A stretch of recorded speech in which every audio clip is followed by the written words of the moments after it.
back, everybody. This is episode 3 of Cinema Rolls, right? Today is March. March. Yeah, you're way off. Hey, whoa. It's only March 5th, all right? We're not that far off from February. It's a couple of days off. It's almost a whole week off. You know what, Aaron? I don't like the way you're talking to me like that, and I also don't like the way you're looking at me. Please stop. I will press charges. Anyway, we need to... You know what? We'll talk later. We'll talk later about this. All right, anyway. But yeah... Stop looking at me like that. They can't tell the way you're looking at me through the audio, man. That's not fair. Whatever. All right. Anyway, so yeah, welcome back, everybody. This is episode 3 of Cinema Rolls. Today is March 5th, right? That's 12:40 p.m. Yep. So for today's episode, we are reviewing the movie Dune. Right on time, too, because Dune 2 just came out. Last week, this week. Yep. Technically this week. It came out on the 1st. Yeah. Okay. So Dune Part 2 came out on March 1st too. Yeah. Aaron, do you know what the movie's directed by? I never. Denis. I kind of forget. I tried to look up how to pronounce his name. I think it's pronounced Denis Villeneuve. Oh, okay. Yeah. I like his stuff. He's a pretty good director. He directed the movie Arrival, which was also pretty good. Maybe we could probably review that movie one day. I think you might like that movie, Raymond. That was a good one. So we're reviewing Dune Part 1. Do you want to start off with the synopsis and whatnot? Okay, so let's just start off with this first. For Dune, I maybe it's just me, maybe because I'm just an average scum viewer or whatever. It's just the movie was okay, in my opinion as an average viewer, as a casual viewer of cinema itself, as a casual viewer of the movie, the movie was all right. The cinematography was amazing. The plot was okay. The plot was very run of the mill, essentially. I mean, you basically Aaron has read the book. He's seen the movie. Well, now let me preface this. I haven't finished reading the book. I'm still reading it. I'm in the middle of it. But did you finish reading or not the Dune? I haven't finished reading the part that covers all of Dune Part 1. As far as the book goes, I've gotten so far as to after the betrayal happens, and Paul and Jessica are hiding or whatnot. Right. I'm around that part. Right. So yeah, but still, you have a little bit more information than I do. You have more information in the sense of you can fill in the blanks if we're missing anything and exactly point anything interesting out. But for the synopsis of this movie, essentially we have we started the movie out with this basic narration of what's going on with the history of this planet, this desert-like planet. Also, forgive me, it's very hard to learn these names. I just finished watching the movie this morning and I'm just so much. So I'll fill in the gaps. So the planet's name was Arrakis, and that's where the spice is held. And spice is sort of like this. I guess it's this drug. I guess that that everybody loves, right? This is more than that. But it's also they use it for space travel. Yeah, as well. They put it in the food and everything. Spice is the end all be all. Yes, everybody needs spice. Yeah, spice is essentially the equivalent of either salt or sugar. Essentially, it's in everything. Yeah. But like I said, they also need it for space travel. And in a sci-fi world, that's very important. Very important. People are willing to die and kill over spice. Yeah, I don't remember. They didn't mention anything about their prior home planet because everyone is a human, right? And well, to a certain extent, or at least the main character, right? They're all humans, so they of course had to originate from Earth.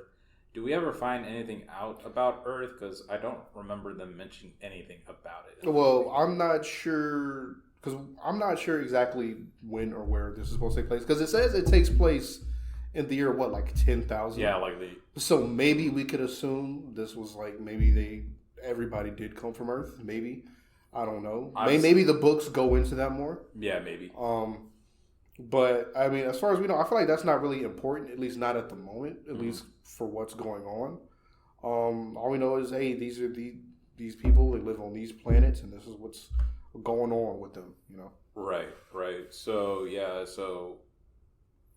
What we were saying was, so the movie starts out with narration, right? Mm-hmm. Narration from Zendaya's character, essentially explaining what the plot is. And on the planet Arrakis, there is this thing called spice, like Aaron said, and that spice is essentially the end-all, be-all, and everything is, is essentially their gold, right? It's their gold. It runs their ships. They put it in everything. It's very addictive. It's crazy. Mm-hmm. And it's also very strong hallucinogenic. Yeah. Right? Mm-hmm. So, and as Zendaya is explaining it, they're her people. They're the Fremen, right? The Fremen. Yeah, the Fremen. And the Fremen are essentially native to Arrakis. They're used to this desert climate. They're used to the geographical landscape, the animals, everything. It's their home planet, right? Yeah. And since, with the rise of spice, they have a lot of invaders, essentially colonizers, coming to the planet to, get all this spice. Specifically, she mentions their current rulers, the Harkonnens. The Harkins, right? Yeah. The Harkins and the Harkonnens. The Harkonnens. The Harkonnens, right? And we also see Dave Bautista as well, which was nice. I love Dave Bautista. He's great. Guardians. Always great. I wish there was more of him. Unfortunately, there wasn't really that much of him. I will say, in the book, this is nothing. The book takes not the book. The movie takes away a lot of context, and some characterization that leads up to, I guess, what I'd say the midway point. Mm-hmm. Because everything that happens up into the midway point of the movie, that's 300 pages worth of content. That could be a book in and of itself. Jeez. Yeah. So they obviously had to cut some things out, and I think Raymond, you were saying earlier that you thought it would have worked better as a TV show. Oh yeah, 100%. I think that's for any long form storytelling or novel. For example, I know they're creating a Harry Potter TV series, live action TV series, coming out either sometime in the later future or whatever. But the movie would have expanded. I know it's in 2 parts. I know this basically going to become a trilogy. Part 2 just came out, but I still think that's not enough time for it to really expand and explore the story. Yeah, because I again, don't get me wrong, it's not like that I hate the movie or anything, but I did find more issues that I took with the movie that I wish, was expanded upon. Yeah. If that makes any sense. But we'll get into that later.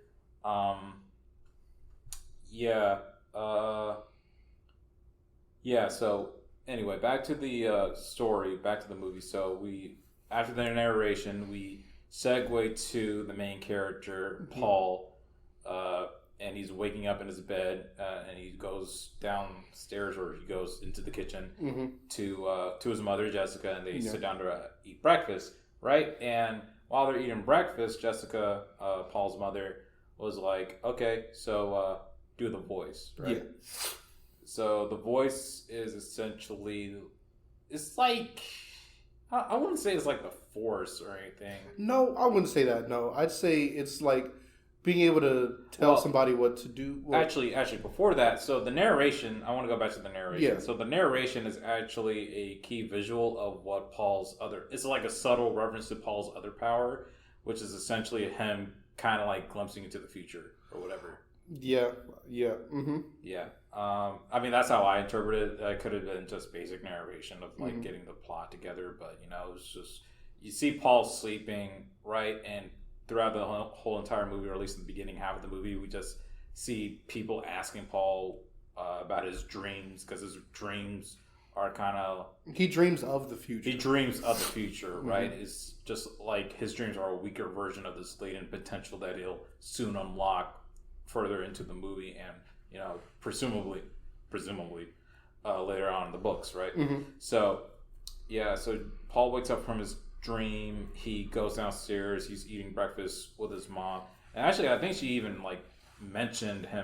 asked him about it, like, if he had a dream or whatever, and he said yes at the breakfast table. And as they're eating breakfast, he sees his mom just pouring a glass of water, right? And he's like, "Oh, Mom, can I get some water?" And she was like, "Yeah, sure, but you gotta use the voice." Yeah. Like, make me give it to you. Yeah, make me give it to you. You want your water? Make me give it to you. Say it, man. So I'm just like, okay, this is interesting. So yeah, the voice is essentially, the ability to kind of make people do what you want. Make people do what you want, but I'd say it's more like exerting your will over others. Yeah, it's Conqueror's hockey. It's basically, it's kind of like Conqueror's hockey. Yeah, it's so the voice is essentially exerting your will over others to make them do whatever you want them to do. Very OP, in my opinion. Yeah. But it seems it's only something that's taught to a faction called the Bene Gesserit, and we'll get into them more in a little bit. But it seems only they know how to do it, and Paul's mother Jessica is a Bene Gesserit. Yeah, making Paul half Bene Gesserit. Yeah, essentially. Well, I wouldn't say not half Bene Gesserit, but she taught him the ways, because you're not like. It's weird. It gets weird. She taught him, I guess, how to, tap into his Bene Gesserit-ness. Yeah, I mean, it has to be like genetic, right? Yeah, like Paul's okay. Part of it is genetic. Yeah, but it's also like he couldn't just do it without being taught. There's also that. He needs to be taught how to do it before he can do it. Yeah, no. Like, I get that part, but I'm just saying it's mostly a genetic thing, because you can teach, Paul's dad Bene Gesserit, skills, but I'm pretty sure you can't. I'm not sure. Not to the effect that they use it. I don't think. I'm not sure if normal people would be able to use the voice. I'm not sure. But there are instances of, at least in the book, right, people learning some of the Bene Gesserit ways. Yeah. Dr. Yue, for example. And I guess we could talk about that more once we get to him. Right. Okay. So they're sitting at the breakfast table, and Paul's using the voice as essentially, it's like the way the movie presented the voice is essentially your voice with a woman's voice like overlaid on top of it or underneath his regular voice, and like his mom was like, okay.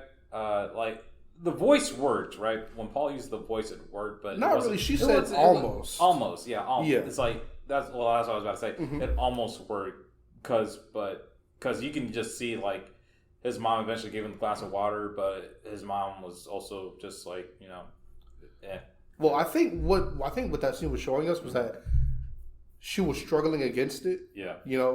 That he almost compelled her, but then she was like, "All right, you did a good job. Here's the water." Yeah. Like he didn't make her give it to him. She was just like, "Okay, I'll give it to you. Good enough." Good enough. I think that's what that was. It's like good enough. It's like, he did all right. Yeah. So I give it a C. E for effort. E for effort, right? But anyway, so Paul, like we already covered, Paul dreams about the future. The future. Right. And then I guess that's where we learned that House Atreides, which is the family last name, right? Paul Atreides, Jessica Atreides, and then Duke Leto Atreides, Paul's father. Yeah. We learned that they're going to be given Arrakis. Like that's the Harkonnens are going to be made to leave, and the Emperor is going to give it to them. And they go through this whole ceremony where it's like a formality. Yeah. Where they're like, oh, hey, do you get Arrakis, sign this paper, put your seal on the stamp or whatnot. Yeah, this plan is essentially yours. Here's the deed to the planet. Yeah. Right. And that's another thing we forgot to mention. Is like, yes, they are a part of the House of Atreides, but not only that, they're essentially the leaders of the House of Atreides, because Leto Leto Atreides is Paul's father, who was the Duke of the House of Atreides. And there's a bunch of noble houses that are a part of, like, they're called the House of Lanzaran. I think it's like a bunch of noble families. And Atreides is one of them. Yeah, and like all these noble houses kind of have a planet of their own to govern, essentially, right? And it's just for the House of Atreides, they just were given Arrakis, right? And it's like they never asked for Arrakis. Yeah, essentially, they never asked for it. From what Aaron explained to me earlier, before all this, they never really. They were just given the planet. Yeah, and it was all a part of this this plan because they knew it was a trap before they went. Yeah, like they already knew it was going to be an issue. They were like, we can't refuse what the Emperor wants. We can't tell him no. Yeah, because then we look crazy. Yeah, so we have to go. Yeah, we have to go, right? And it was just also funny too because this is before we find out what the real plan is, but we also, they were given Arrakis. Yeah. Sorry, I'm very We're gonna drill that into your head. Arrakis. But yeah, despite the House of Atreides getting the planet of Arrakis, it's still over the Harkonnens' rule, essentially, right? It wasn't over their rule. They still had like spies on the planet and things like that. Right. On paper, it wasn't in their rule. Yeah, but the Emperor knew he was going to give it back to them. Yeah, exactly. So like the Harkonnens, they were still they had factions and sectors on the planet of Arrakis, right? And essentially, they were like, this is too much. Spice is too valuable for us to really give up. Essentially, so. And Atreides is going to be it's a very big house, and it's going to be a very big problem. So we got to like it. Yeah, but basically the Emperor, he was scared of House Atreides. He was like, yo, we got to wipe him out. And he knew the Harkonnens or the Harkonnens, he knew they'd be happy to oblige. Oh yeah, 100%. The Harkonnens, and we'll get to them later, but like essentially after they were introduced to the planet, we just see, Paul and his family, getting all set up. And we go to the scene where Paul's training with a Grunet, right?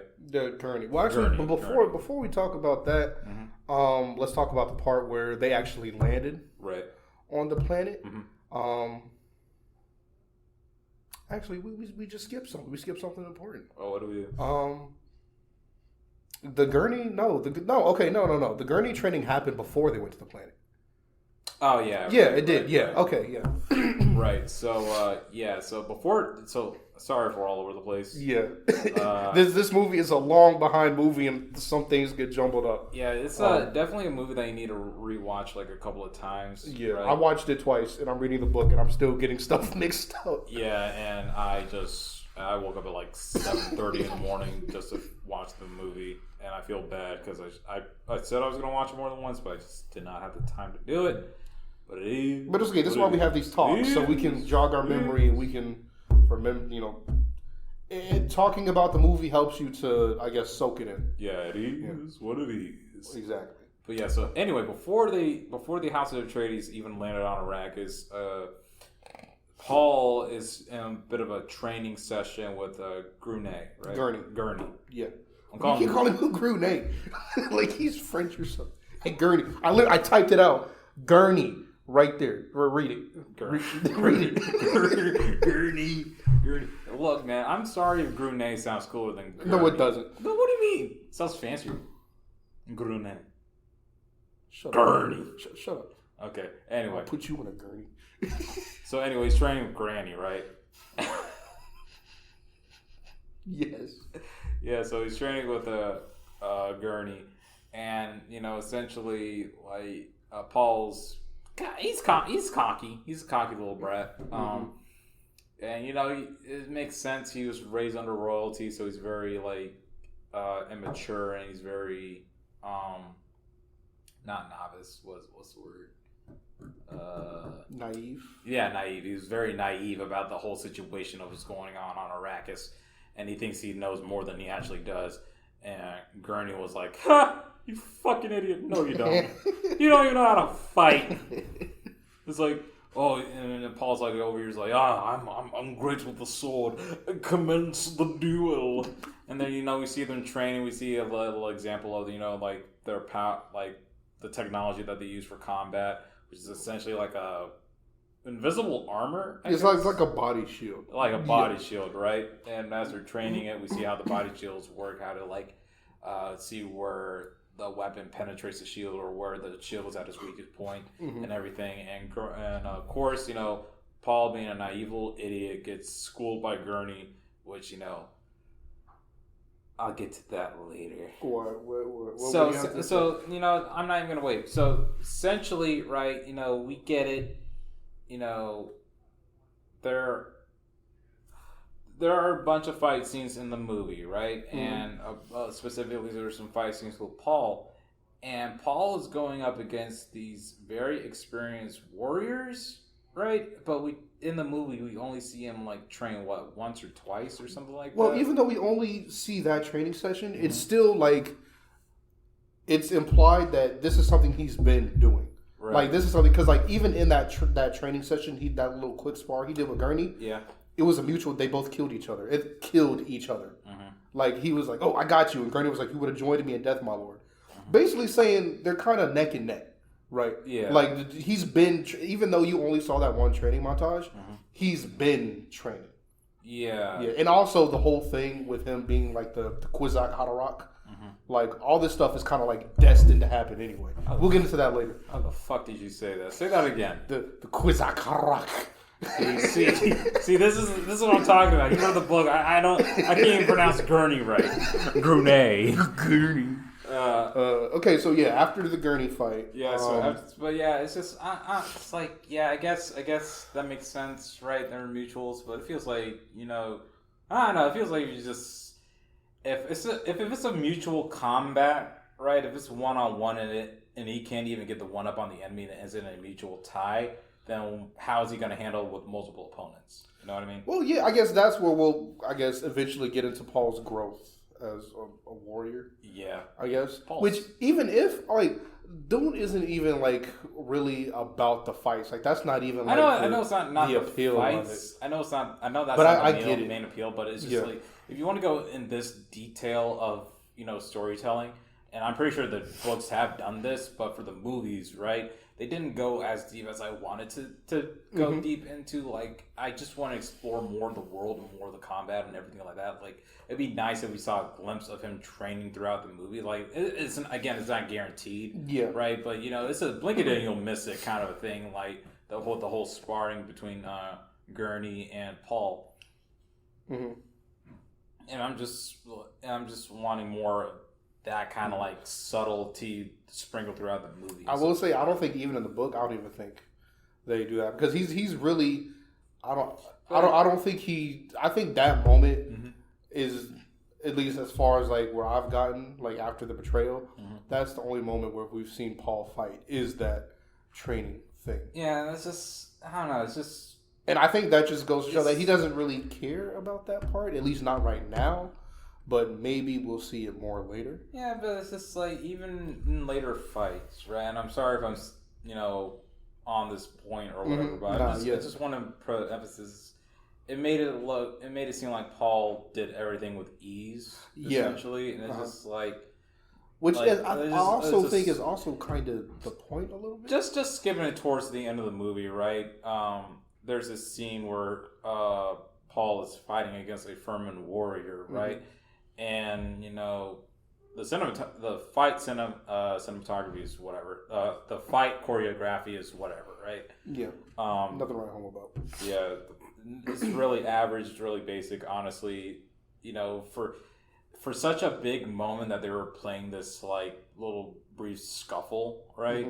They put so much emphasis on it, but the fight was just very mediocre and is whatever. And I just don't like the fact that Paul killed him so easily. This is an experienced, hardened warrior, right? And you just have this kid just come out of nowhere who's very naive in the very beginning of the movie, who I'm guessing was very classically trained, right? And it feels like this movie is like his first time experiencing battle, at least to me. Because even Jessica said Paul's never killed a man. Yeah, Paul's never killed a man, right? So he's very that's one thing that he's like, oh yeah, you're pretty skilled, you're pretty good, right?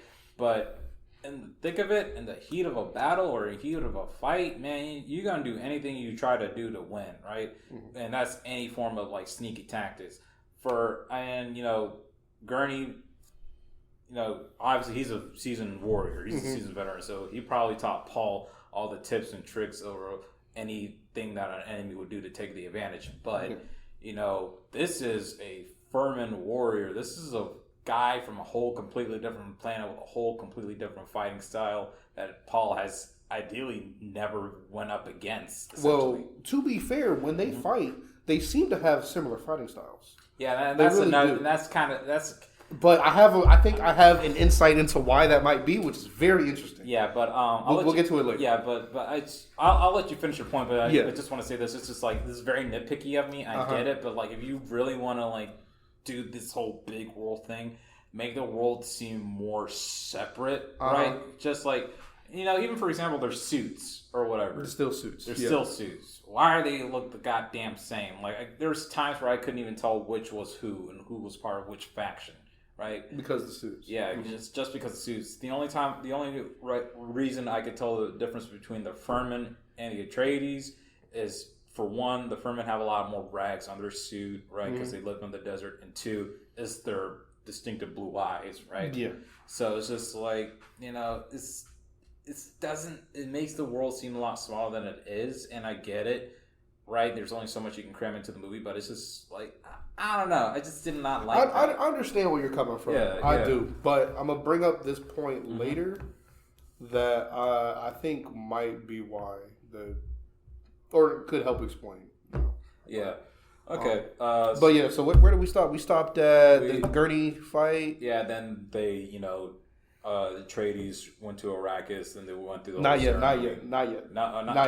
Man, we haven't even gotten there yet. Dude, I'm telling you, no, there is a lot of buildup in this movie, and I love it. I'm sorry, I love slow burn movies with a lot of buildup. Oh yeah. But after that, after the Gurney fight, is the box of pain. Oh right, the box of pain. Yeah. So basically, she's basically like Paul's grandma, right? No, I don't think she's a grandma. She's just called the mother. She's called the Bene Gesserit mother. The Bene Gesserit mother. I don't think she's like actually related to him. Explain the Bene Gesserit mother. So the Bene Gesserit mother, she is the leader of all the Bene Gesserits, and this is so fascinating. Okay, so the Bene Gesserits are like, they're these faction of people that they also they of course answer directly to the emperor, of course, but they also have their own little, like, what's the word I'm looking for, agenda. Right. And things they want to do. Right. Right. They're basically like this powerful, like, religion, whatever. Dune has a lot of he sprinkles in supernatural elements along with the sci-fi, which I think is super interesting, because you have things like the voice and people seeing the future and the whole things with the Bene Gesserit. See, I like the things with the Bene Gesserit. I like the mystical, unexplainable, explainable kind of thing. You know what I mean? Yeah. And the whole thing with the Bene Gesserit is that the their whole goal is to shape the future the way they need it to be. Right. So they're close with the emperor. They're having noble houses breed with each other to get the different, like, families and things that they need and whatnot. That's how Paul came to be. Yeah, essentially. But the only thing, through them breeding the people they needed to be. That's why Jessica was given to the Duke, right? Because the Duke isn't married to Jessica; she's just his, I guess, concubine, or his maiden or whatever. Even though the Duke says he wishes he had married her, but the only reason the Duke didn't marry Jessica was because, like, trying to keep possible alliances with other houses open, because, like, he can marry their daughters or whatever, or whatnot. Which, you can also go into this the whole political thing. And no, this is not even the political thing. It's just like, you could expand it to the point where you can say, like, polygamy is, an open option, or it's they, like, quote unquote symbolically married to the houses or whatever. Well, not necessarily. I would think if that's the Duke. Well, maybe he could. Maybe he could also have like Lady Jessica while being married, or maybe it would be this thing where like once he married, hey, Lady Jessica. I mean, maybe you're still around, but you know, you can't be together like that. Or who knows? Who knows yeah, how? Yeah. It's like a forbidden romance or whatever. Exactly. But yeah, back to the Bene Gesserits. The Bene Gesserit are sort of the reason Paul came to be, but they also didn't want Paul to be born yet. Well, Jessica wasn't supposed to give birth to a boy. Yeah. She was supposed to. All the Bene Gesserit are supposed to give birth to women. Mm-hmm. And it's told or prophesied that the male Bene Gesserit, or a Bene Gesserit that's born as a man, you know, he's the Kwazak Haderach or the Messiah or whatever. Yeah. We don't necessarily know what that's gonna mean yet. Yeah. But we know it's important, and it's also crazy how they can choose to birth women or men. They can choose who they want to birth, and the Bene Gesserit are like so like in tune with their plan. They're like, hey, if Paul dies, it just wasn't his time. I think they said our plans move in centuries. Yeah. Like we'll find another Paul if he doesn't work out. Essentially, yeah. And it's funny that you mentioned, you know, they didn't want Paul to be born yet, right? Yeah. And it's I didn't even pick that up, that they get to like choose what kid they are going to be birthed with, because you know that makes sense why Jessica said the line of, or like why the Mother Benedict Bene Gesserit,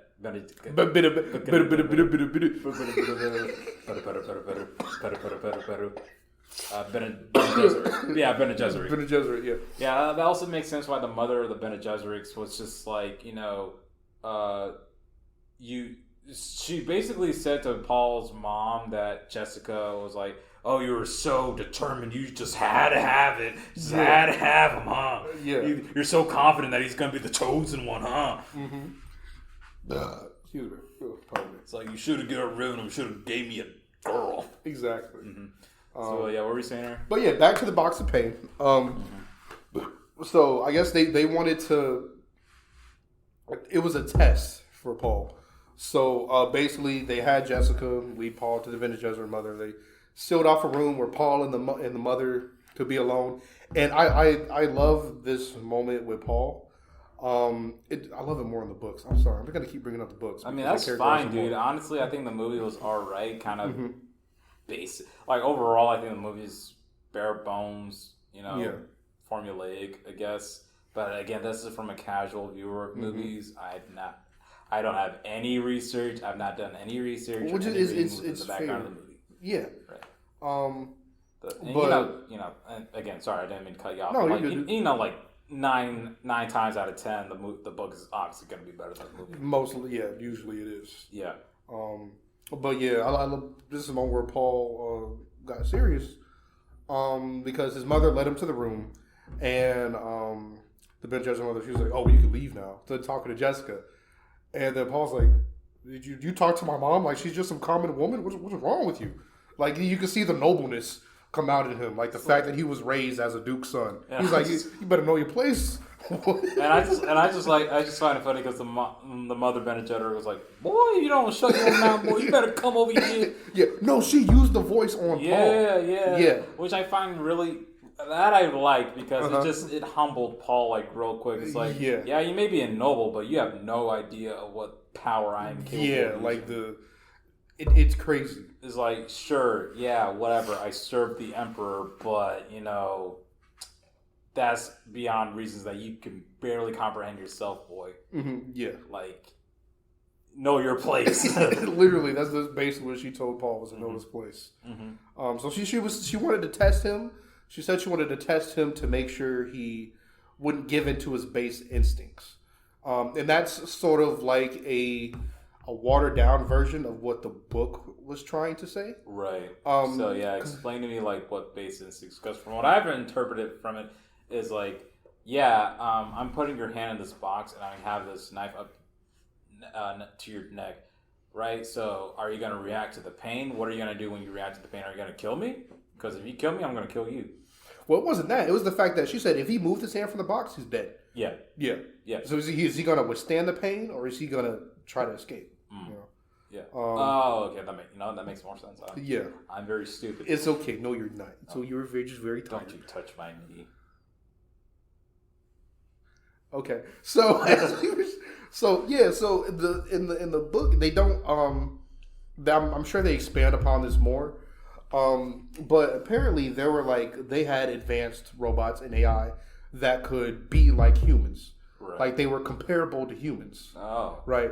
So that's why whenever the Bene Gesserit, when she walks away and in the movie and she says, "I hope you live, human."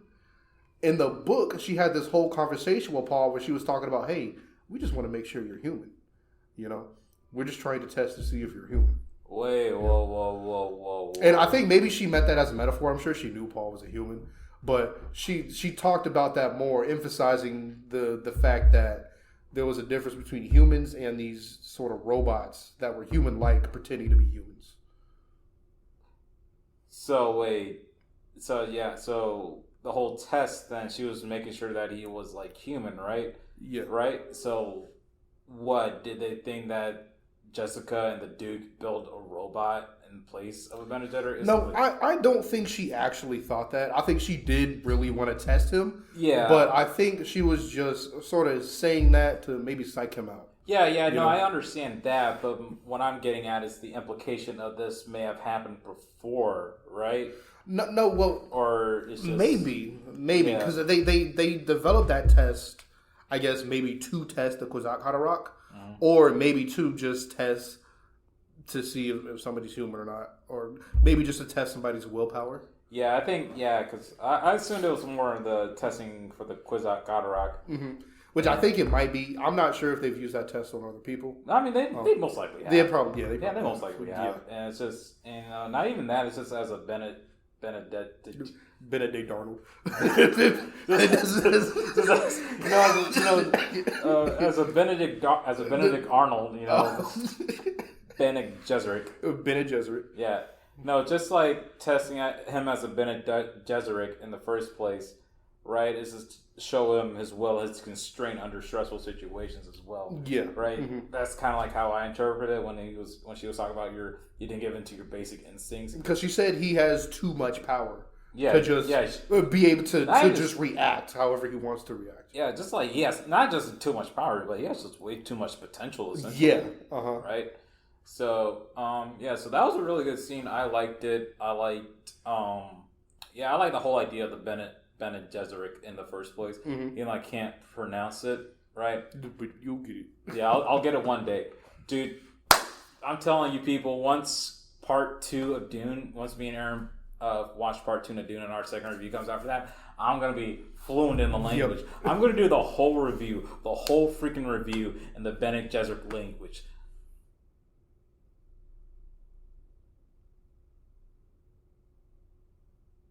So anyway. So after the box of pain, what happens after the box of pain? The box of pain. After that, did they finally land on? I think that's once they start going to Arrakis. Yeah. Yep. Okay. Cool. So they go to Arrakis, and when they're landing, you see the people. They call him Lisan Al Gaib. Yeah. And they also call him Mahdi. Mahdeeb. I don't know how it's pronounced. Yeah, but essentially, Go ahead. What? I don't know, man. They basically he's their Messiah. Yeah, their Messiah. Which is also an interesting thing with the Bene Gesserit. Okay. I'm sorry. The Bene Gesserit are cool. No. Don't get me wrong. Everyone, don't get me wrong. It's just like the concepts of the movie I am interested in. It's just like it is a lot of context. It's a lot of context, and again, I watched this at 7:30 in the morning. Yeah. Okay. Anyway, so before we go on, I just want to explain this to everybody. So, like I said, the Bene Gesserit have their hands in everything. So, the Bene Gesserit have been planning this for, who knows, maybe hundreds or thousands of years. The lady said for centuries. Yeah. When they pulled up, they were basically instilling the idea of this religion into the Fremen people. It was basically like a psyop by the CIA. That's what it was. and they were giving them like these religious texts and telling them these things and whatnot. They were giving these people prophecies, so that way, when it came time for them to bring the Kwisatz Haderach or for these things to happen, the people would already be like, they'd be very susceptible to it, right? All a part of their plan. So the Bene Gesserit are insane. They are they are crazy. That is something different, because I was wondering, it's just like, okay, I guess that makes sense, because I was like rolling my eyes. It's just like, well, I wasn't really rolling my eyes. I was more confused. It's like, so are they worshiping him as a Messiah? It's because like, it was how like did word of mouth get that quick? It's like, this is a freaking prince out in the boonies of space, and I'm just like, how in the world did this even happen? It's their whole religion, right? Mm-hmm. It's their whole religion was, I guess, doctored so that way once this dude showed up, they'd follow him without they just go with the flow. You know, I just realized, isn't there like technically a Bene Gesserit within the Harkonnens as well? Harkonnens, I believe so. I know the Bene Gesserit mother went to go talk to the Harkonnens. Yeah. But I don't know if they have their own Bene Gesserit. I mean, it makes sense. It would if you think about it, because like how in the world? Actually, yeah. Now that I'm remembering something, I'll bring up later. Mm-hmm. They did. Yeah, because it makes sense, because you just said, you know, the Bene Gesserit have been planning this whole thing on Arrakis for centuries now, right? So they had to have at least one Bene Gesserit visit the planet at least once. Oh yeah, no, they were there. Like even like in that. That's why That's one thing I wish they would have done, is shown that more, because in the book, like Jessica talks about like how she has interactions with people, and part of the only reason she gets through those interactions is because of her Bene Gesserit teaching, because the Bene Gesserit were there before, like conditioning these people, so that way she has the right answers to give them to make it out of certain situations. Yeah, that's crazy. Yeah, I love it so much. That's really crazy. I didn't even think about that way. Yeah. Man, I definitely need to rewatch this movie. Now that I actually have context, it's like now I'm looking forward to rewatching it. Mm-hmm. But yeah, so they land on the planet. Lisa and Ali Gaib, he's their Messiah. After that, she meets her shout out Mapes. Yeah. Like, and those are essentially her maidens, right? Yeah. Well, she was able to pick from a group of maidens, and she picked Mapes. Yeah, Mapes. And apparently, the reason why she picked Mapes is because she saw the knife, or essentially she saw the knife on Mapes, thinking that it was an assassination attempt. But in all actuality, the knife represented something else. Yeah. So the knife is called a Chris knife. Basically, yeah, the Chris knife. And in the book, I'm going to say this a million times. I say that, the Chris knife. The Chris knife. See, it's easy to say. Rolls off the tongue. Chris knife. So why they named the Benedict Diggler? Why couldn't they name the Benedict Diggler? I don't know. Like something easy, like the Bennies. Don't know if me. No, it's gotta be fancy. Got to be the Benzicox. The Benzicox. Whatever. All right. Yeah. So the Chris knife is the tooth of a sandworm, and we'll see sandworms later. Sandworms are fucking dope. I love them. They're great. But I will say, I wish, we saw them during the light of day and not in freaking black because of CGI. But, it's okay. It's the second movie. Will probably show more. It's okay. It better be in daylight. I'm sure it will be. I wonder if that's the reason why they're like, oh yeah, you don't go in daylight or you're gonna get killed or burned or whatever. But it'd be funny. That's just the reason why it's like, yeah, we don't have that much money to like show it. Yeah. Oh yeah. So we're just gonna like keep y'all. We're just gonna keep everything at night except for like 5. It's just the budget. It's just the budget. But yes, the Chris knife is a sandworm tooth. I think they call it the sandworm Shai Halut or something like that. Yeah. And in the book, they explain that you're not supposed to unsheath the knife or give the knife to somebody who is unworthy. If you do, you got to kill him. Dope. If somebody unworthy sees the knife unsheathed, they make a big point of that throughout the book. They don't do that in the movie. This is probably Jessica even like. It is funny because in the book she had cut Shout Out Mate. She didn't kill her, but she cut her to make a point. And then she put the knife back up. It's I guess it's kind of like I want to say sacrilegious of me for saying this, but it's just I get it. They're kind of worshiping the sandworms as like what their god or essentially. Right? Yeah, or maybe an extension of their god, or extension of their god. Yeah. They worship the sandworms, right? Yeah, and I just find it funny because I'm pretty sure the sandworm is like, oh, I'm a sandworm. Where's the next food? Oh, look at that. Oh, you look good. Oh, that sounds like food. Let me just. Exactly. So I'm just like, the sandworm doesn't really care, but it's just like, I guess just showing how much they respect nature and, want to keep the balance of power, sacred, right? Yeah.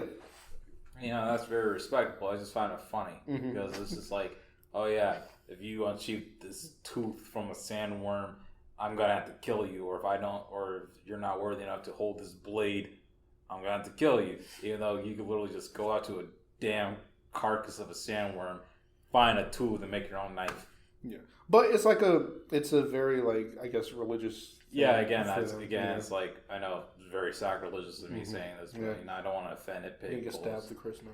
Yeah, I don't want to get stabbed with a Chris knife. But I'm just like, I just find that funny. And I know that's some real world parallels to it. I'm not trying to make fun of anybody. I'm not trying to like. Oh, of course. It's just like a fun. It's just an astute observation. I saw.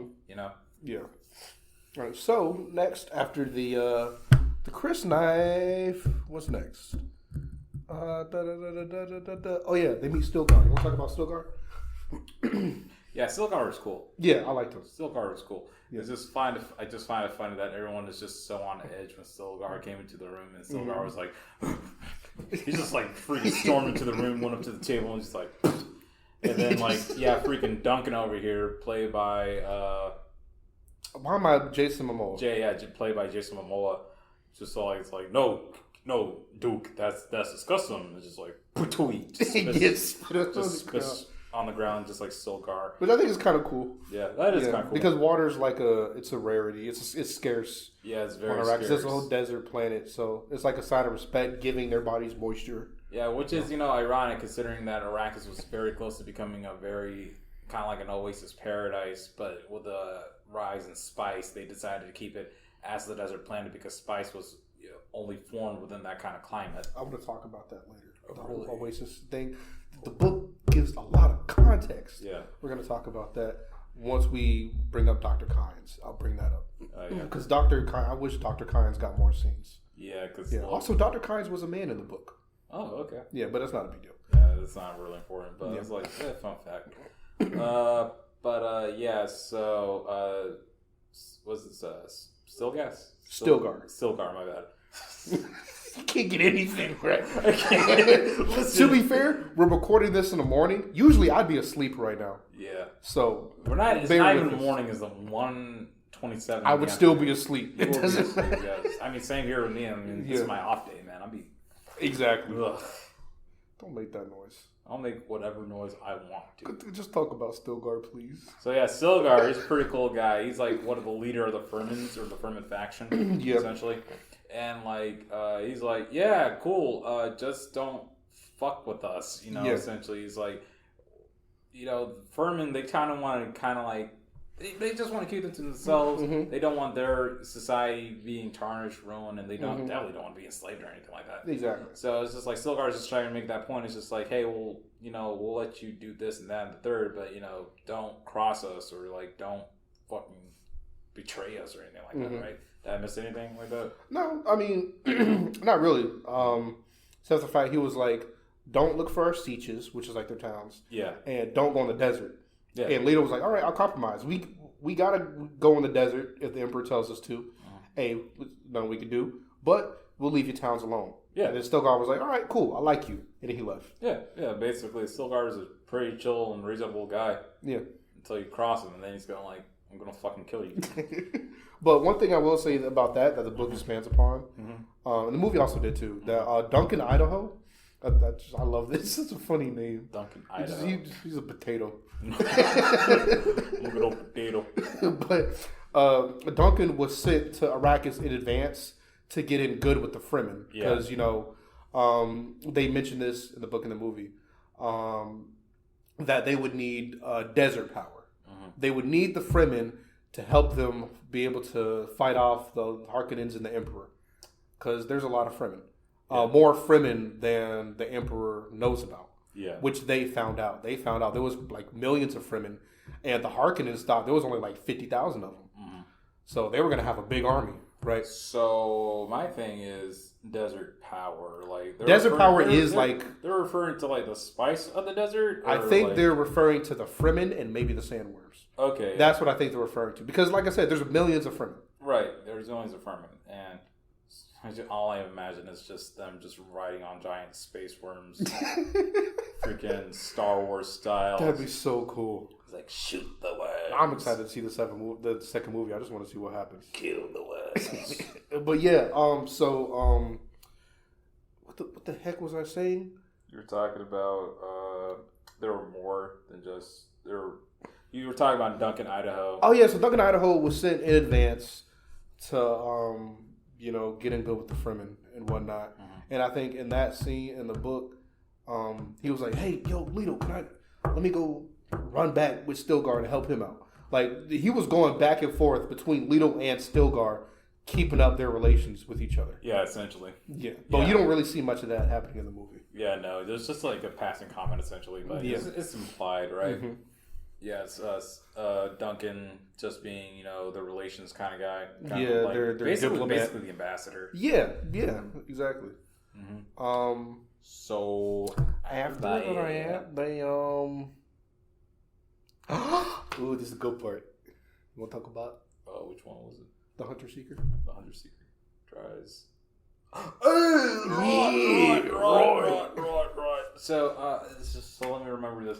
So basically, Paul was having another future vision, right? Or something. No, he was watching a little video. Oh yeah, right. Yeah. Also in this movie, there are audiobooks or visual books or something like that. Yeah, it's like a hologram that reads to you and it shows you pictures. Yeah, essentially, and that's kind of like how we get more exposition on like background information about like how the sandworms work or like how the Fremen people operate and stuff like that. It's like he's essentially throughout the movie we see Paul just essentially listen to. He's reading up on the culture. Yeah, trying to get like history books, culture, stuff like that. Just trying to figure things out.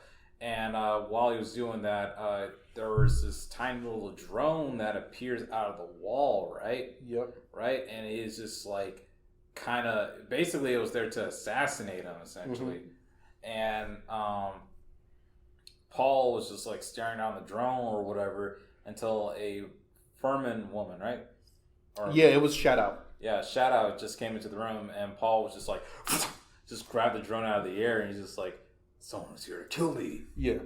Am I missing anything? No. That was pretty much it. Like, I think the drone moved on. The book explained it moved based on, like, Paul knew what it was when he saw it, because I think either Gurney or Thufir had trained him on what the Hunter Seeker was. Yeah. So he knew when it showed up. He was like, "Oh, I got to be really careful." Mm-hmm. And Shadow showing up basically saved his life, because once she moved, the drone went to go get her. Yeah. And then that's when he grabbed the drone and broke it. Yeah, that was actually a really cool scene. It was just like, "Ooh, I know who you are. Yep. You're a stinky little fly, aren't you?"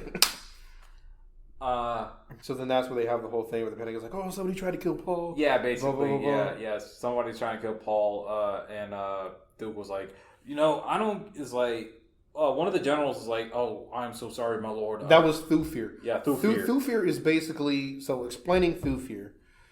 Thufir is, he's kind of like the guard, the bodyguard, make sure everything's like straight. Yeah. I think he's called a mentat. Yeah. Which is something a lot of houses have. They have a mentat to sort of like do things for them, make sure things are cool. It's like almost like a right-hand man, almost. Yeah. But he's also a good family friend as well. Yeah. Thufir, I think Thufir has been around since Leto's dad. Yeah. Or whatnot. So, yeah, that was Thufir. Mm-hmm. And with that in the book, there was the whole thing where, remember when he said they tried to take the life of my son? Yeah. With that emotion. The moment was, I liked it better in the book because he was talking to like his generals and things. And he was trying to keep up appearances. Right. But he never said throughout while he's like talking to them in his head, he's just thinking they try to take the life of my son. He's trying to keep his composure, but inside he's angry. He wants to like hit something. Yeah, he's fuming.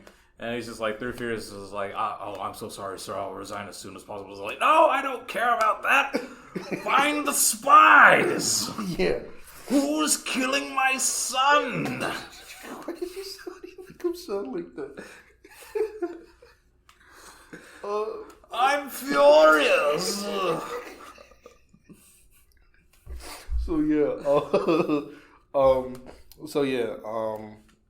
Duke Leto upset that they tried to kill Paul. Yep. Continue. Duke Leto upset that they tried to kill Paul, and I think after that they cut to I think when they were looking through fear was showing them their machinery, right, and whatnot, and like they're the spice silos to hold the spice, right. They like a lot of their stuff was like broken. The Harkonnens left them old machinery or whatnot. The Harkonnens left them high and dry. Basically, yeah. Like, broken machinery. So they went to like the spice colonies and see what was up and they were about to go under operations. But that's when they kind of found out like, these machines are not operational. They're old, crappy, basically useless, right? And it's essentially that was kind of like a trap in and of itself. Yeah, because we finally get introduced into the sandworms. Am I right on that? Well, actually, even before that, we meet the Doctor too. Yeah, that's when we meet Dr. Kynes. Yeah, Dr. Kynes. And Dr. Kynes was cool. I prefer the book version of Dr. Kynes. Oh yeah, not because she was a man. I'm going to preface that now, but because she had more characterization. Yeah, in the book, because there was this whole thing where she also had people with her. Like, it wasn't just her. There were other Fremen with her. It was like essentially like a researcher, like an expedition group, right? Yeah.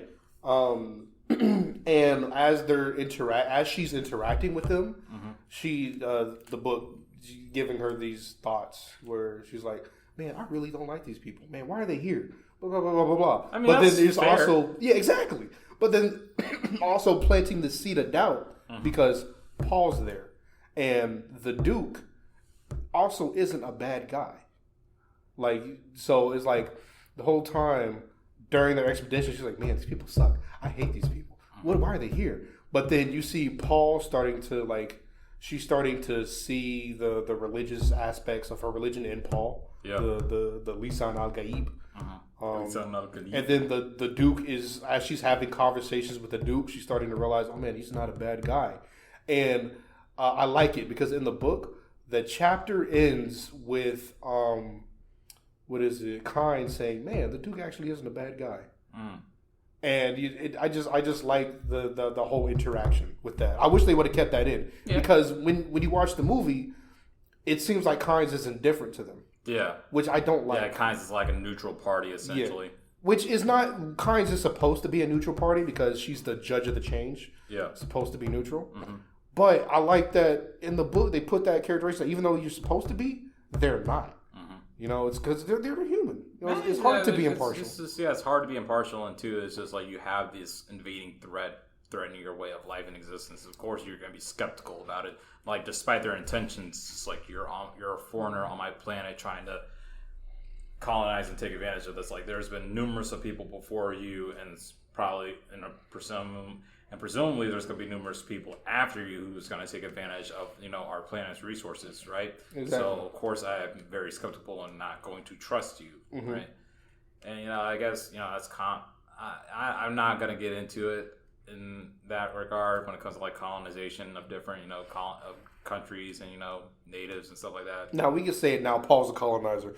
No, definitely no. It's like it's not even subtle about. Well, I guess not necessarily a colonizer because his people were wiped out. He just he showed up and took over. I don't know what to call them. They were initially colonizers. That was the plan to colonize. They were planning to colonize. Like you're taking. Like I don't care if they didn't want Arrakis or not, right? Yeah. This still is implied that this is just their way of life and their way of culture to take over and colonize planets for their resources. Exactly. Right? Just because they got Arrakis doesn't change to nothing. Like, they got the planet with the wealthiest material in the known fucking galaxy. They're going to take it over. Like, they're going to do it as peacefully as they can, because, the Duke is a good guy, right? But that doesn't mean he's not. That also doesn't mean he isn't going to, like, try to pull some strings to get his way or make things a lot easier, right? Oh, of course. Yeah, it's all political. Yeah, it's like he's, at the end of the day, he's doing this for one, not only just for his people, but it's also his family. So if he has to kill a Furman, he probably would. Oh, of course, 100%. Yeah, so it's just like, yeah, you're a good dude, but at the end of the day, you're still not a person I don't want to cross. Yeah, exactly. And that they emphasize that a lot in the books. Yeah. That the Duke has, like, that dark side. That, like, if you piss him off, it'd probably be the last thing you do. Yeah, and I'm just like, yeah, you're a cool dude, but still, I want you off my planet. Get the fuck off. Yeah. It's like, I don't care about your emperor. Fuck him. Well, actually, the thing about Kynes is it's weird because Kynes also answers to the Emperor. Like, she is a Fremen that answers to the Emperor. I'm finding it hard to recall the job of the Judge of the Change, but I think their job is just to sort of like mediate and make sure things go smoothly. Right. Although, even though she answers to the Emperor, I don't think she likes the Emperor either. I mean, I don't think she wants anybody dealing on her planet. Like, I mean, yeah, it's like, it's the fact, I wouldn't even like the Emperor too, it's the fact that you're setting up this whole, for one, you're trying to get rid of one of your houses, right? Yeah. One of your loyal houses, right? Just because they are a potential threat to you, so you're going to be like, all right, so we're just going to put you on, yes, the most wealthiest part of the galaxy, the planet with the highest, most valuable resources ever. We're going to put you on that planet for one. But, but that planet is also a deserted wasteland that is very high in potential of death, one. And two, we also have, three, technically. Yeah. Three, we're also going to have one of our other houses just straight up murk all of you. So the Emperor is not a good dude. Oh, no, definitely not. Do we even see the Emperor in the movie? No. So the Emperor is like a kind of like a shadowy figure, essentially. So far, or because we will see him, I'm sure. But I guess for now, maybe at least until like Paul confronts him or something like that. I don't know. Yeah. He's just it's just the Emperor is essentially like a force of nature. Yeah. What I do like about the book though is the book seems to have these excerpts from stories written by the Emperor's daughter. Potential love interest? Maybe, who knows? But she writes things about like as if they were in the past. Yeah. Like she talks about like the betrayal and Duke Leto like dying way before it even happens. So like she's giving you all the insight into what's about to happen before it happens. Like here, I'll show you an example. I got the book right here. Here, I'll show you.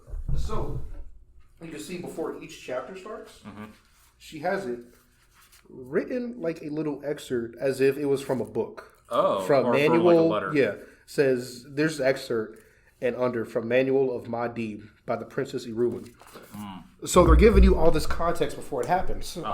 So I guess technically in the book we don't see the Emperor, but we see her talking about like sometimes how the Emperor felt about something that happened or how he reacted. Oh, really? Before it happened. Really? Sometimes, yeah. Which I think is interesting that he's giving us all this, and we're just like, it's like, oh yeah, this is going to happen, but how does it happen? So why is the Emperor doing the thing that he's doing to, Paul's people, essentially? Like, I understand he's like afraid of their power, but like, what did they do to warrant such fear?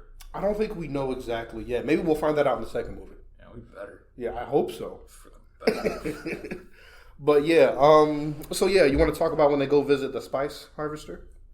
Yeah. Well, honestly, I'm not gonna lie to you. I kind of zoned out on that one. Okay, cool. I'll do it. Yeah, this is a very Aaron centric review. I ain't gonna lie. It's okay. It's okay.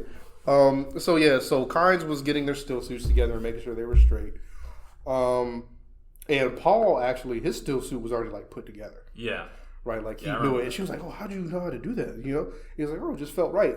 And then she recited this verse. It was like, "Oh, he will know your ways as if born to them." You know, and it's like just it's also that supernatural element to it. Makes you think that Paul's kind of ferment, huh? Yeah. I don't know. But yeah, so there's that whole thing, and they take the thopter, which is like a helicopter. I love saying thopter. Thopter. It's a thopter, and it's so cool. It's like a helicopter that looks like a dragonfly, and it has little wings, and it flies away. Yeah, it's an ornithopter. That's an actual thing. That's an actual thing. Yeah. Oh. It's like a quad wing helicopter. Oh. I think that's what it's called. I think it's called an ornithopter. But yeah, you keep talking. I'm gonna look it up. Okay, cool. So yeah, they take the thopter and they go look at the spice harvester. And Kynes is just like, yeah, this is their spice harvester. It gets the spice. They have little vessels flying around to look for worms, because when the worms go, they move towards sound. Even the smallest of sounds. Even a person walking in worm territory is enough to bring a worm to come get you. Like, worms are super sensitive to sound. So that harvester, whenever they harvest spice, they have to have like little like ships that come and carry the harvester away before the worm gets it. So it's like they're on a time limit essentially while they're doing it. And so they end up seeing a worm, and the worm shows up, or it's on the way, and they're looking for the ship, and the ship shows up. Now this is where it differs from the book. Right? So in the book, the ship shows up and it breaks. It's not able to carry the harvester away. So Duke Leto was like, hey, let's try to fit all these people in our ship, in our thopters, because they have a couple of them. They have like 3 of them. Let's try to fit all the workers in the thopters and fly away. Right? Yeah. And they end up succeeding and whatnot. In the book, however, they called it the carry-all. The carry-all didn't even show up. Really? It wasn't there. It was gone. And he's freaking out. I was like, where's the carry-all? Why is it not here? What is going on? Turns out it was sabotaged. I think our Conan spy had the carry-all or whatnot, which is giving in more to the fact that, hey, they're here to make sure we don't make it out alive. Right? So the carry-all didn't even show up. Damn. So they still did the whole thing where they got their people out and whatnot and went down to get them. Yeah. And what was interesting about what happened in the book is they weren't able to fit everybody on the ship. I think there was like 2 or 3 people that couldn't fit. And those people were able to get away from the worm by doing what Paul called the sand walk. Yeah. Later on in the movie. Right. Because if you walk a certain way, you can mimic the pattern of the sandworm's movement. Yeah, the sandworm won't see you as a threat and won't go after you. Or like mimic the pattern of the actual sand, like the natural movement of the sand. Yeah, I think that's what it was. So yeah, I think that's how Paul learned about the sand walk, is watching them do it instead of in the movie where he like watched a little movie about how to do it. He saw them do it, and there's this whole thing where he was interrogating them and they're like, how'd they get away from the worm? It's like, oh, Fremen have their ways. Because Kynes was just like, Fremen have their ways, because Kynes didn't want to reveal all their secrets to them. Yeah. So Paul was like, yeah, he's not telling me the whole truth. Because Paul has been a Jesuit. Yeah. He can tell when people are like lying to him, or he can see like little subtle things about how people act and behave to see how they might react to certain information. Right. He's basically trained to know how to read people. Yeah. Yeah. So he's like, you're not telling me everything I need to know. But I'm sure eventually he figures out that, hey, this is the sand walk. You got to walk a certain way to get away from the sandworms, or whatever. But there was that whole thing where it went down differently. So of course they lost the spice harvester, and Leto's mad. He's like, "Oh my goodness, our spice harvester's gone! God damn it!" Super upset. Exactly. And then that ends up leading into another scene that they skipped entirely in the movie. Really? Yeah. They took it out, multiple scenes. Well, before you get to that point, I just want to say this. When it comes to, like, again, it goes back to the world building. I kind of wish they showed more, like, of the exotic wildlife in the movie. Because I'm not sure they mentioned it in the book, but, it'd be nice to say, like, I'm not saying you have to be like Star Wars or Avatar or anything, but, on Earth, we have like things like camels that help us navigate through the desert, right? And from the way they set up the firmament, it's like, yeah, they have technology, but it doesn't seem as advanced. They seem like they would be the type of world that would still use animals for, their movement, for the way of transportation and stuff like that. They kind of do. Mm-hmm. Don't tell me they'd be riding on sandworms or some shit. They ride on sandworms, okay? That's what Kynes' hooks were for. Remember when Kynes got those hooks out before she died? She was about to ride a sandworm. Oh, see, I didn't fucking know that. Oh, yeah. Shit. They ride fucking sandworms there? What the fuck? How do you even do that? I guess we'll see in the second movie. We'll see them learn how to ride sandworms. I swear to God. If I see Paul just like riding a sandworm, you guys that quickly, I'm gonna be like, he probably is. I don't care the freaking bending Cedric Jesus Moses motherfucker. It's like there's no way that you're that good. It's like, oh yeah, I had a vision on how to ride the sandworm. I can ride sandworm instantly. I'm the freaking sandworm god. That will piss me off when that happens. It's like, God. Yeah. It's okay. But yeah, I just wish there was like more of their like flora and fauna. Well, obviously not like flora. Yeah, but fauna. Yeah. Obviously not flora because they're in a fucking desert, but yeah, at least more animals, right? Like all we saw was like a mouse. Yeah, literally just a mouse and sandworms and that's it. That, I don't remember if the book shows any more animals, but yeah, that's all I remember. Yeah, it's just like I get y'all need water, like y'all,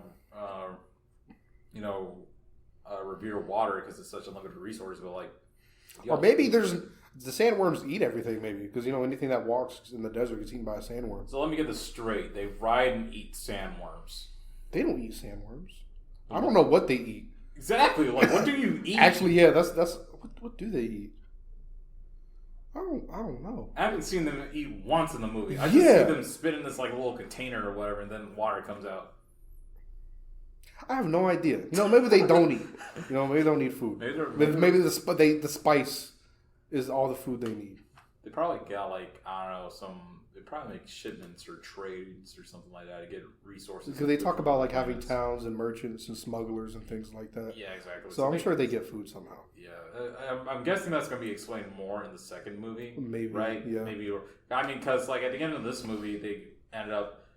Jessica and Paul, they end up leading or joining the firmaments back into one of their old settlements, right? Mm-hmm. So they probably will explain it then and there. But I'm just like, y'all have been on this planet for how long now? Yeah. I've not seen one of you take a single bite except for breakfast. Exactly. Are y'all really doing this all for like one day breakfast? Like, holy shit, y'all are built different. For real. But yeah, so they skipped the whole like good chunk of scenes, and because they weren't in the movie, I'm just going to gloss over it. I'm not going to try to like explain anything. There you go. So after the whole thing with Kynes and the sandworm eating the harvester, they had this whole dinner with a lot of important people that were supposed to be helping out on the planet, like a banker and like something. There was some Harkonnen spies among the dinner people, and there was this whole scene where it was kind of cool because you see them they're having a dinner, but they're also like taking jabs at each other and making political moves, and it's this real fun conversation to read as everybody's trying to like. You see Paul and Jessica trying to read the room, and everybody's like, you can see who they don't like, right, and how they're trying to piss them off or get them to say certain things. Right. It's a very fun read, and it would have been nice to see in the movie. Yeah. But they skipped that. There was also another scene. There was also another scene. My goodness. Okay, there was also another scene where they cut out the whole part where they brought up the possibility of Jessica being the traitor. Because the whole time, they knew there was a traitor. Yeah. They left that part out, that they knew that Paul and Jessica knew that there was a traitor, and they knew something was going to happen, and they were trying to figure out who the traitor was. Yeah. That part was left out of the movie. So why did they come to the conclusion of thinking that Jessica was the traitor? They didn't come to the conclusion. What happened was Thufir and Leto and some of his people, they found out after Paul and Jessica that there would be a traitor, right? Yeah. And they brought up the idea of Jessica being a traitor, Right. just sort of as a thing to keep the Harkonnens on their toes. They didn't really think it was going to be Jessica, but Leto pretended like he might think it was Jessica. Like he started acting like cold towards her sometimes, as a ruse. Yeah, so it's like a game of 4D chess, essentially. Yeah, exactly. And then it came to this point where Thufir and Jessica had this whole conversation where they were like, because Jessica was pissed when she realized they thought she might be a traitor. So Jessica like a lot of the only one who was left in the dark about this? Yeah, she was the only one that didn't know that they might think that. Just to keep it up, because if Jessica knew, then she might not be able to act accordingly. She might give it away that she knew. Oh, yeah. So they had to keep it from her, you know? So man, I would slap that Duke in the face. Well, the Duke told Paul, hey, if something happens to me, tell your mom that I never suspected her. I just did this purely for political reasons. Like, tell your mom I loved her. Oh, yeah, no. Tell your mom I just did this for the shits and giggles. I just want to get on her. I thought it was kind of funny. I thought it was kind of funny, man. But yeah, so apparently Duncan Idaho had gotten really drunk. Oh, yeah. And accidentally spilled the beans, and Jessica got pissed. Oh. So she told the guards, hey, lock Duncan Idaho in a room. Thufir, come with me. We're going to talk. You know, for a second there, I thought you said Duncan Idaho got really drunk and had his way with Jessica. Oh, no. Whoa. What a twist. Jessica would probably kill Duncan before that happened. Oh, no, not even that, but it was just like, it'd be funny just, I mean, obviously this is very cliched, and I'm glad they didn't do this, but it'd be very interesting if, like, Jessica had an affair with Duncan, with Duncan Idaho, and again, I mean, and it's funny because we later find out that she ends up becoming pregnant, but we'll get back to that later. But it's just, I'd be funny. It was like that's not really the Duke's son or daughter. We don't know the gender of the baby. But, daughter. Yeah, we do know. It is a daughter. Yeah, they didn't say. Remember, Paul said that. No, he just said she was pregnant. He didn't. In the book, he said it was a daughter. Oh wow! Thanks for the spoiler. You're welcome, dude. Dang, dude. I didn't know that. Well, now you know. They probably did say it in the movie. I just probably wasn't paying attention. That's okay. Yeah. But yeah, her and Thufir have a whole conversation. Yeah. Which is another fun conversation where Jessica's like, oh, how could you suspect me? Blah, blah, blah, blah, blah. I could just think I'm the traitor. And whatnot. Because Thufir was the one that initially left the note to Jessica saying that there was a traitor. Yeah. So like, you thought I'm the traitor? And they're having this whole conversation where they're basically threatening to kill each other without actually saying it. It's like, I could kill you right now. And Thufir's like, man, she's really getting on my nerves. I could just kill her and be done with it. I know you ain't the traitor, but I'll kill you like one. And then Thufir's like, and Jessica's like, you know how much the Duke trusts me? I could just be whispering in his ear that you're the traitor, and then he'll get rid of you. And they're just threatening each other. And then eventually they call a truce and whatnot, and they go about their business. But then that is when the betrayal happens. Yes, the betrayal. So basically, the betrayal. So after the whole thing with the worm, right? We ended up going.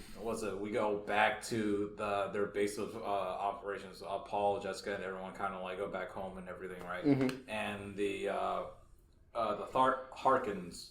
Right? The Harkonnens are about to set up their invasion, their plan of attack, right? And they started just go basically hell's blazing, man. They just went down there and started shooting everybody down, started killing everything, send their armed forces to attack the capital and just slaughtering as many people as they can. But before that happened, there were some things that led up to it. Oh yeah, what was it? All right, so first there was Dr. Yue.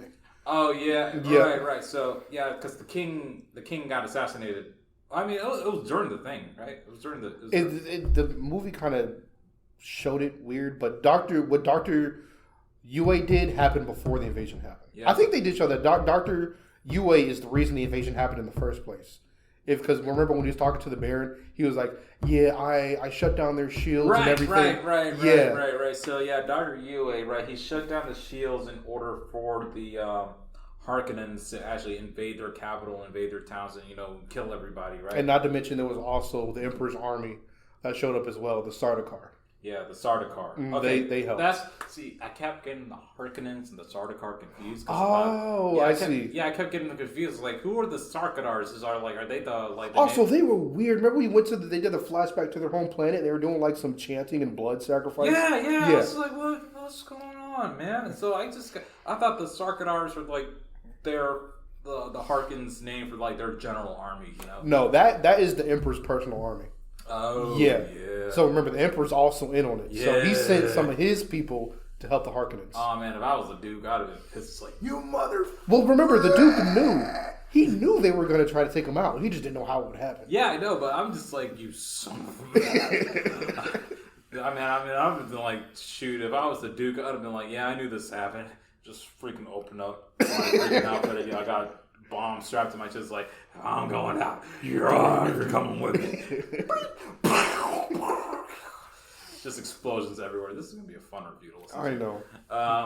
But yeah, it was so crazy seeing Dr. Yoon do that shit. I'm just like, and that pissed me off about the movie. Yeah. Because the book gave him a lot of characterization. Oh yeah. Yeah, he was present throughout the book. You were basically the book.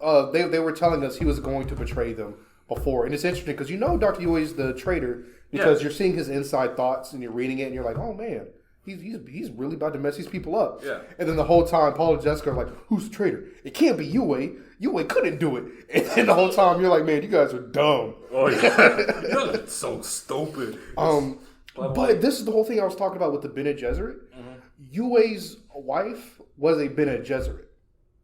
See, they didn't mention that. Yeah, exactly. They didn't mention that. See, that's the thing that's pissing me off about this movie, right? Again, it's just like, no fault to the director. I know they had to cut some corners, but like, the plot is just it's missing key pieces, right? And not to mention the pacing wise, it just throws the pacing off entirely because this is just like there's points in the movie where it goes way too quickly, and then there's points in the movie where it goes way too slowly. Mm-hmm. So the pacing for one was just pissing me off, and two, yeah, I also agree. The whole Dr. Yoon twist was kind of like out of left field because he wasn't really in the movie like that. He wasn't in the movie like that. It wasn't set up like that. So when it happens, you don't like when it happens in the book. You're supposed to feel like, oh man, like this sucks. Shit, in the movie, and honestly, it made more sense if Duncan was the traitor. Yeah, because you see this random guy who's barely been like interacting with him. You're like, okay. It's like how in the world? Okay, first of all, like how in the I've never seen this man leave the castle not once. Again. You don't have to show everything on screen, but it's just like there was no implication that he goes somewhere else, right? Mm-hmm.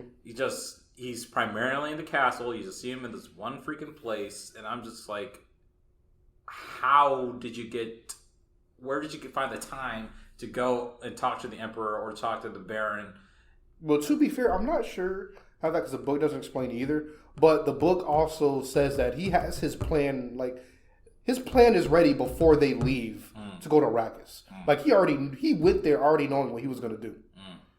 So I'm assuming whatever contact they made was before they left to go to Arrakis because I think they had talked about it before they even left. So he knew what was about to go down. Yeah, I just they needed to show him in the movie more for it to. Yeah, they definitely need to show him in the movie more, and it's just like I just needed more of a motivation. Because the motivation is like, oh yeah, they have my wife, but you don't know that until the last minute. Yeah, you don't know that for the last minute for one. Two, like it would have been nice, and like you said, it would have been nice to know they were issued if we knew that she was a Bene Gesserit. Yeah, because I was like, or if we knew that he even had a wife, or if he even had a wife, like a fucking picture would suffice. Like him long was like, oh yeah, my wife, I left my wife and kids. Yeah, to, come. With the Emperor. So I don't know. Because there's one good moment in the book that I like while they're on their way to Arrakis, Dr. Yue is reading a book to Paul. No, he gives a book to Paul to read out loud. And Paul is reading this passage. And I think he said the way Paul read it is the same way his wife read it. So he got kind of angry. He's like, Paul, stop. Like, he got kind of angry with Paul. He got triggered. Yeah, he got triggered. Yeah. And Paul was like, oh, you good? He was like, yeah, my bad. I'm good. And it's like little moments like that, or moments where he's talking to Jessica, and Jessica brings up his wife. And she can, because, Jessica's been a Jesuit, she can read people. She can see the pain, and she can hear whenever he mentions Harkonnens, there's a bunch of hate in his voice. Like, she can hear that. But yeah, go ahead. Which again, you would kind of think that's kind of a plot hole if you think about it, because like that's a lot. Like you said, as the reader, or presumably as the reader, from what you tell me, that Dr. Yoon is the traitor, and everyone else doesn't know it. It's kind of like a form of dramatic irony, right? Mm-hmm. But with that being said, you have the whole idea of the Ben and Gesserit, right? And they have the ability to glimpse into the future, not like different possibilities of the future. I don't know if all of them can glimpse into the future. But I'm not sure. But you have Jessica and Paul who can definitely glimpse into the future, or at least Paul. At least Paul. I'm not sure about Jessica, but you definitely have Paul who can glimpse into the future, right? So you're telling me he doesn't have like one, and like they're talking about the traitor. It's a lot of stressful situation. So you're telling me there's like not one time in the book where he has like some kind of like, it doesn't have to be a clear vision, but some kind of like vague vision of like, yeah, don't trust Dr. Yoon or something like that. Well, I feel like that wouldn't happen, to be fair, because everything wouldn't happen if the Atreides wasn't wiped out. Like, everything has to happen that way. Yeah. So I feel like if he were to have a vision, the vision wouldn't warn him about that, because that needs to happen. Because if it warned him, then he would stop it. So I feel like that it wouldn't happen that way. It feels like,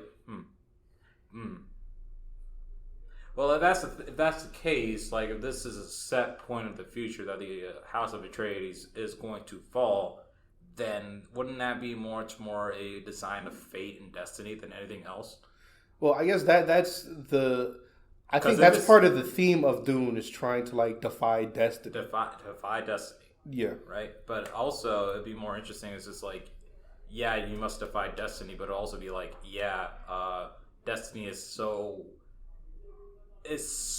complicated, so complex that you can define your destiny. That is true, but there's also things that you cannot define, like making it in a vague sense. That it kind of makes you think about it. It's like, yeah, it'd be cool if like, yeah, Paul sees a vision that says that vaguely explains or shows or demonstrates to him that don't trust Dr. Yoon. He's not to be trusted, or be very wary of him, be very cautious of him.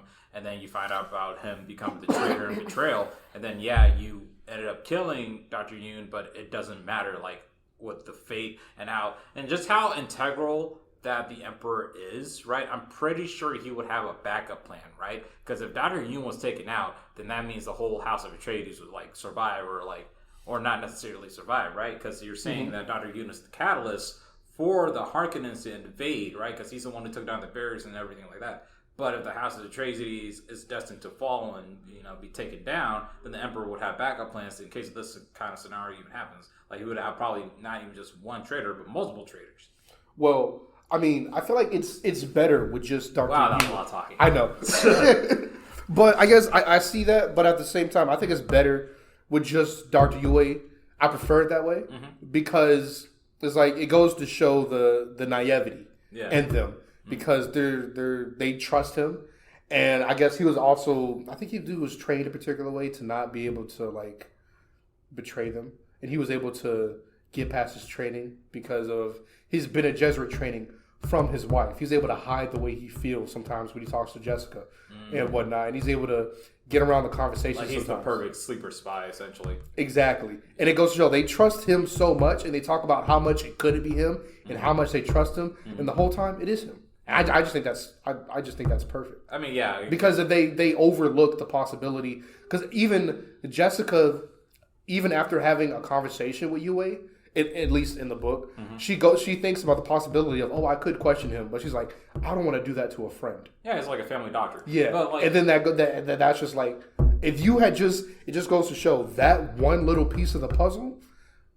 could have like changed, could have altered everything. They had multiple opportunities to stop Yue, but they just didn't. Yeah, like, don't get me wrong, I'm not bad-mouthing the author's writing, because like I said, I never read the book, right? I'm just going purely off of the movie, and probably and like from the way you described it, Aaron, that sounds really fucking good. Like, that sounds heart-wrenching, and I think you're right in the sense of, I wish they would show more Dr. Yue 100% to actually get us emotionally connected to him, because like it felt like that was a scene that you wanted to cry to, but at the same time it was directed so weirdly. It's just like It's just kind of meh. It's like it feels like you want me to feel bad for him, but at the same time, I don't really know this guy. Exactly. Right, and then he eventually just gets killed anyway. So I'm just like, okay. Yeah. Like that's what I'm saying. It'd be interesting if like Duncan Idaho was the traitor or whatever. Yeah. Right. Because like he's been at least you know him. Yeah, at least you know him. It's like he's been on Furman. He knows the ins and outs of the planet. He's been like a spy for the Harkonnens and stuff like that. It's just like, why not make him the traitor if you're gonna go in this direction? Why do you want to stick with Dr. Yueh? And I get you want to be accurate to the source materials, but it's just like, why? If you wanted to do that, you should have given us time with Yueh. You should have either give us time with Yueh or at least expand the movie's runtime so you could have more scenes to it. It's like the type of book that Dune is. I mean, like I haven't read it, but Aaron's got the physical book right there. It's essentially like a freaking Bible, right? It's so freaking big. This is like that movie, and I get it. He's splitting it up into 2 parts. Book 1 is split up into 2 parts. But, it's just like, you can easily expand the movie to, like, make it 3 hours long if you want to tell the necessary story, or just switch some things around, right? Yeah. But, again, I get it. It is a very dense book with a lot of information and a lot of exposition within it that I know the movie could not really get into. It'd probably be hard to put in movie format. People probably get bored. People will get bored. And, that's why I'm saying, like, Dune better works as a TV series than anything else. Because, like, if you saw like an 8-episode series with Dr. Yueh just like building up to the betrayal, it's just like that would fucking hit. Yeah. That would hit hard. 100%. Like this movie is 2 hours and a half long. That's like 2.5 episodes right then and there. Right? And you have like 7.5. Oh no, 2, 5. You have more episodes to cover. Right? So it's just like, that's what I'm saying. This movie would be better as like a freaking TV series in a book format, right? And I know we're all over the place, but it's just like this movie. I see where the movie's going. It just did not land for me personally. I was not invested. It's like, and that's completely understandable. Yeah, it's just like, don't get me wrong. And Aaron's known this. I tried my best to watch the movie, despite everything. But it's just like, at the same time, I'm just like, I'm not really rushing to watch it because it's like, it's nothing that's kind of grasping or interesting me. Yeah. Right? It's kind of like a movie I had to kind of force myself to watch. Like, if I had to give the rating for a movie, I would probably give it like a 7 out of 10. Which is fair. Personally. Just as a casual viewer, I say go and watch the movie for the experience, but it's just definitely like, worth it. If you miss it, I don't think you're really missing out unless you're like a really big Dune fan and you really like this particular director's like writing style and cinematography, because the movie does look really nice. Yeah. But I don't know. It's just like it didn't hit. It didn't hit for me, right? And again, going back to the whole Dr. Yueh thing, and I know we're spending a lot of time on this, but I just want to be like, dude, if I was the Emperor, man, I don't care. If I want these guys gone, I want them gone. It's just like, well, the whole thing also is like the Emperor. It's political for him too, because he also, the other houses can't find out that he was a part of this, or possible rebellion. Yeah, but get scared of him. That's what I'm saying. It's just like, so he's trying to be discreet about it. Yeah, he's trying to be discreet about it, but I would also like put contingency plans in place as well. It's just like, okay, so what if Dr. Yueh fails? What are we going to do then? Yeah. Because if your whole plan is pivotal on this guy's betrayal, and that doesn't, it doesn't work out, then what are you going to do? Exactly. So yeah, that's Dr. Yueh. Yeah. Got a lot to say about him, even though he's barely in the movie. Yeah. Ironic, isn't it? But yeah, so Dr. Yueh, Duke Leto woke up because he noticed something was going on. Yueh shot him with like a dart that like almost not penetrated his shield, but like it hit the shield and it stopped, and it was like the shield was trying to stop it, like it was slowly moving.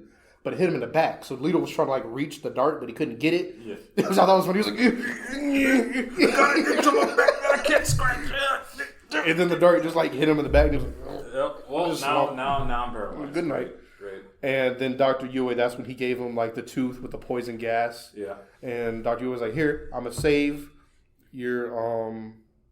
save Paul and Jessica. So in return, here, I'm gonna put this tooth in your mouth, because I think he had given Leto a false tooth before. Yeah. So he took that false tooth out and put in the one with the poison. It was like, hey, bite down on this when the Baron gets close and kill him. Yeah, so that's the thing about Dr. Yu. It's like, yeah, he betrayed them, right, just to save his wife and everything. And, he at least, to make a, like, to try to make an amends, he gave them an opportunity to, like, get revenge or get their payback or, hold. Because he hates the Baron too. And that's one thing I want to get into real quick about the book, is the book delves into that in an interesting way. Because throughout the book, while he's on his way to meet the Baron, he's like, he keeps having this thought, when I see the Baron's face, I'll know. Like, he'll know if the Baron's going to keep his word or whatnot. But I think he knew the Baron wasn't going to keep his word.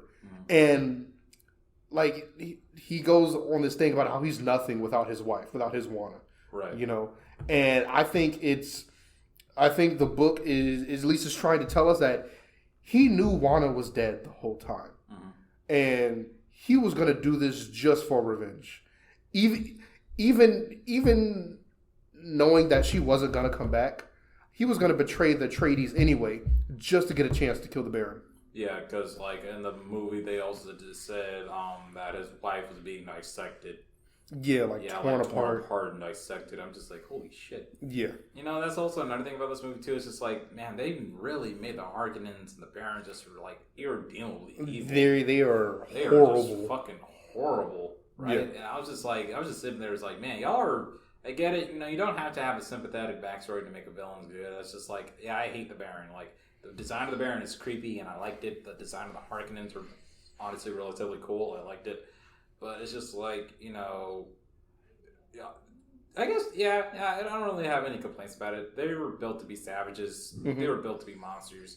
And they succeeded. So I have no issues with that.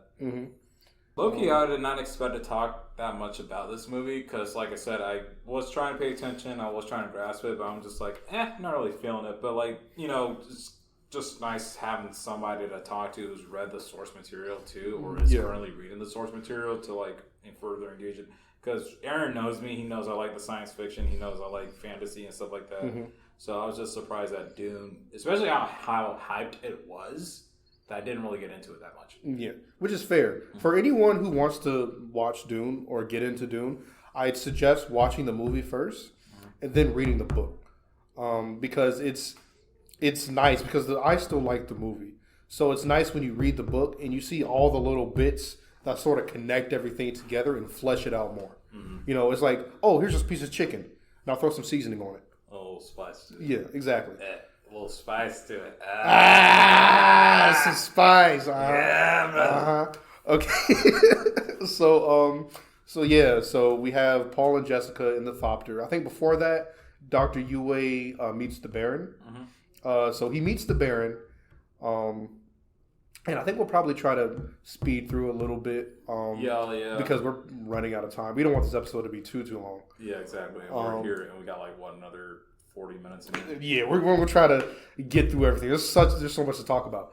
So Dr. Yue meets the Baron. And he's like, I held up my end of the bargain.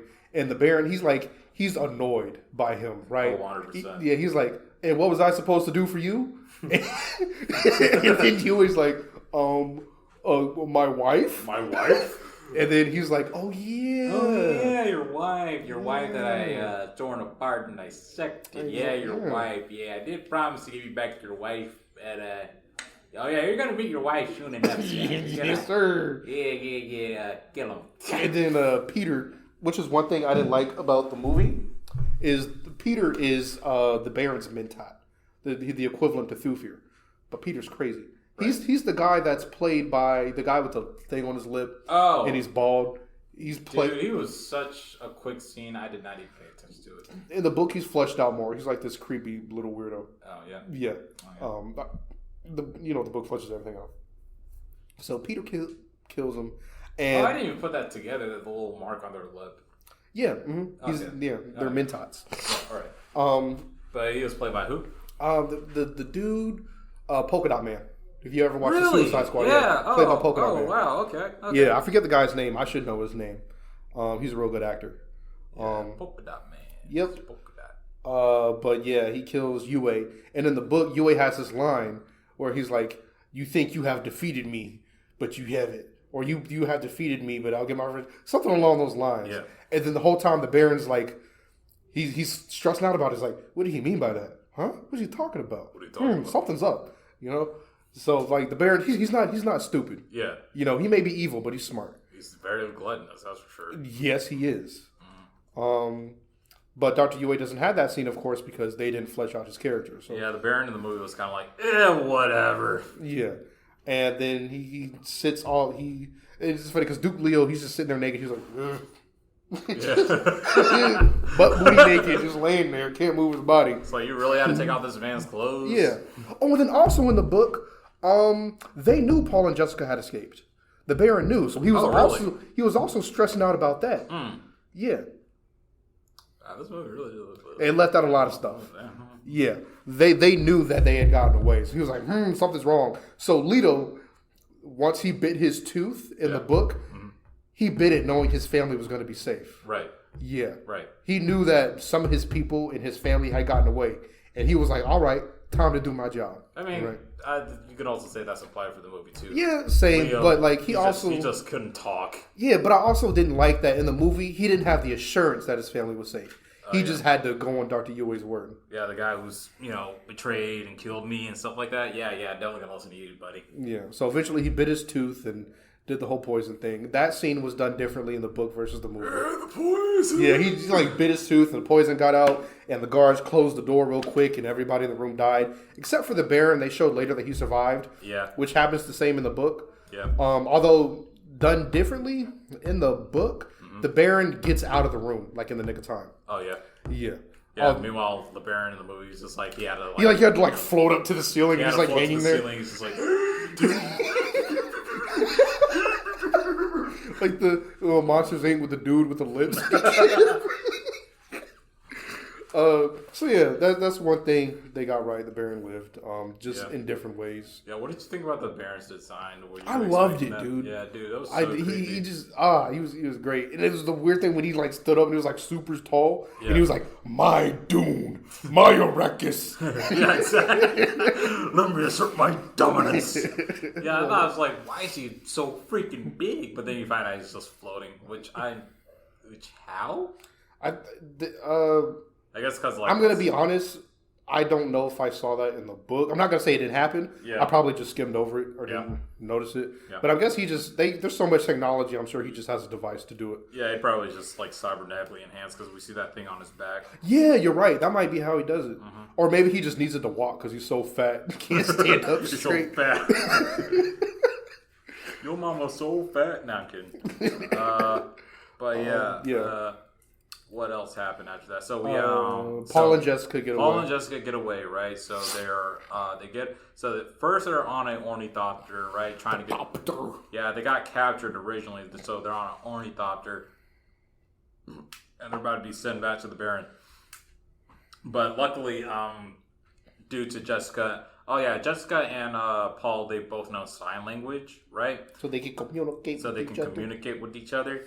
And while they were on the ornithopter, right, Paul was just. I think he was originally trying to use the voice, but it didn't work for him. It was funny. Also, what's up with that guy, the deaf guy? You know what I mean? Oh yeah, no, they did it on purpose because they knew Jessica was a Bene Gesserit. Yeah. Yeah, the deaf guy was there on purpose. Oh, okay. So I was just like. Yeah, I was confused. It's like, that's such a weird mention of a deaf guy. So yeah, that's why, because they have the voice, they made sure to bring a deaf guy. Oh, okay. Cool. But that I thought was very smart. But they should have made everybody deaf. Yeah, I was about to say. That was kind of dumb. Yeah, I was about to say, because or just only the deaf guy. Yeah, it's just like, you bring in one deaf guy, but all y'all can still hear. What? It's definitely a little plot hole, but it's okay. We'll look over it. Yeah, because it didn't even matter because essentially Paul and Jessica, they communicated through sign language, and Paul was trying to use the voice, but he couldn't do it at first or something like that, and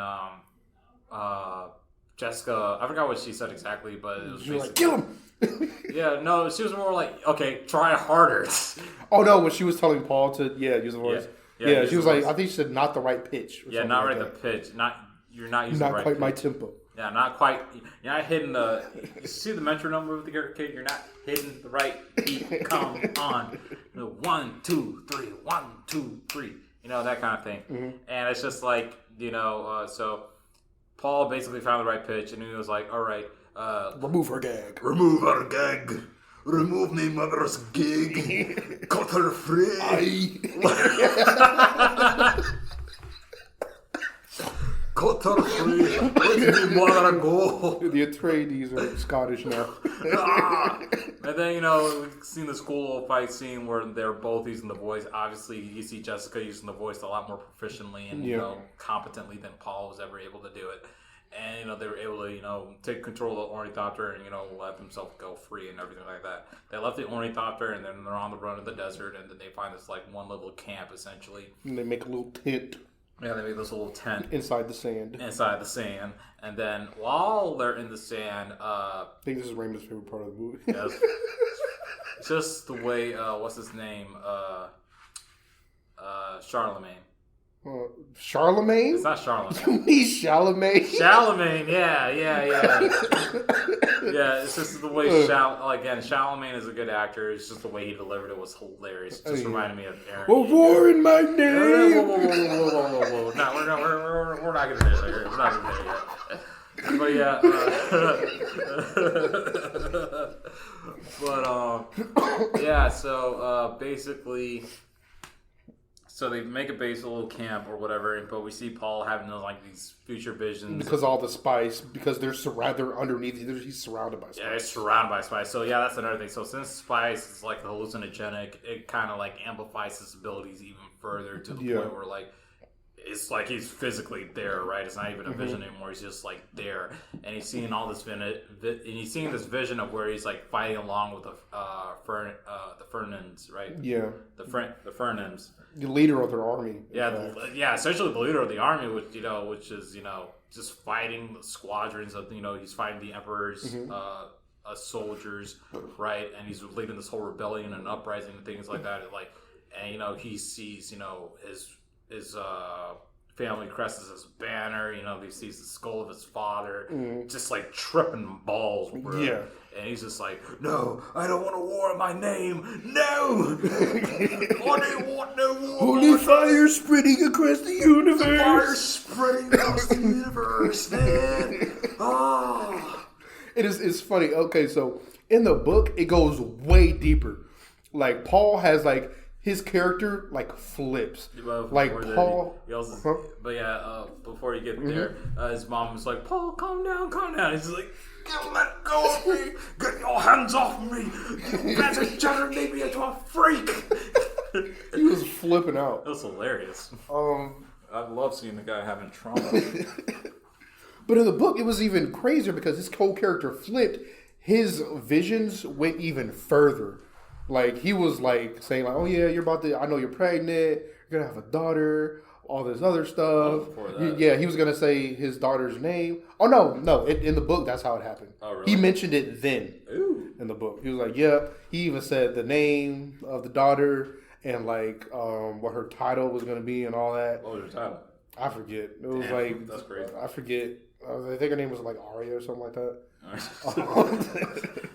And then He had even mentioned, which I thought was interesting, that he was there before his time. The Bene Gesserit didn't expect him to be there. Mm-hmm. He's early, which is what the mother said. Yeah. She was like, "Yeah, it wasn't supposed to be Paul. What are you doing? We didn't tell you to have a boy." Yeah, exactly. So yeah, so there was that. So he was like, "I am the Kwisatz-Haderach, and I'm here before they want me to be here, and I'm not gonna go along with their plan." Yeah, exactly. It's this is my destiny. This is my fate. Yeah.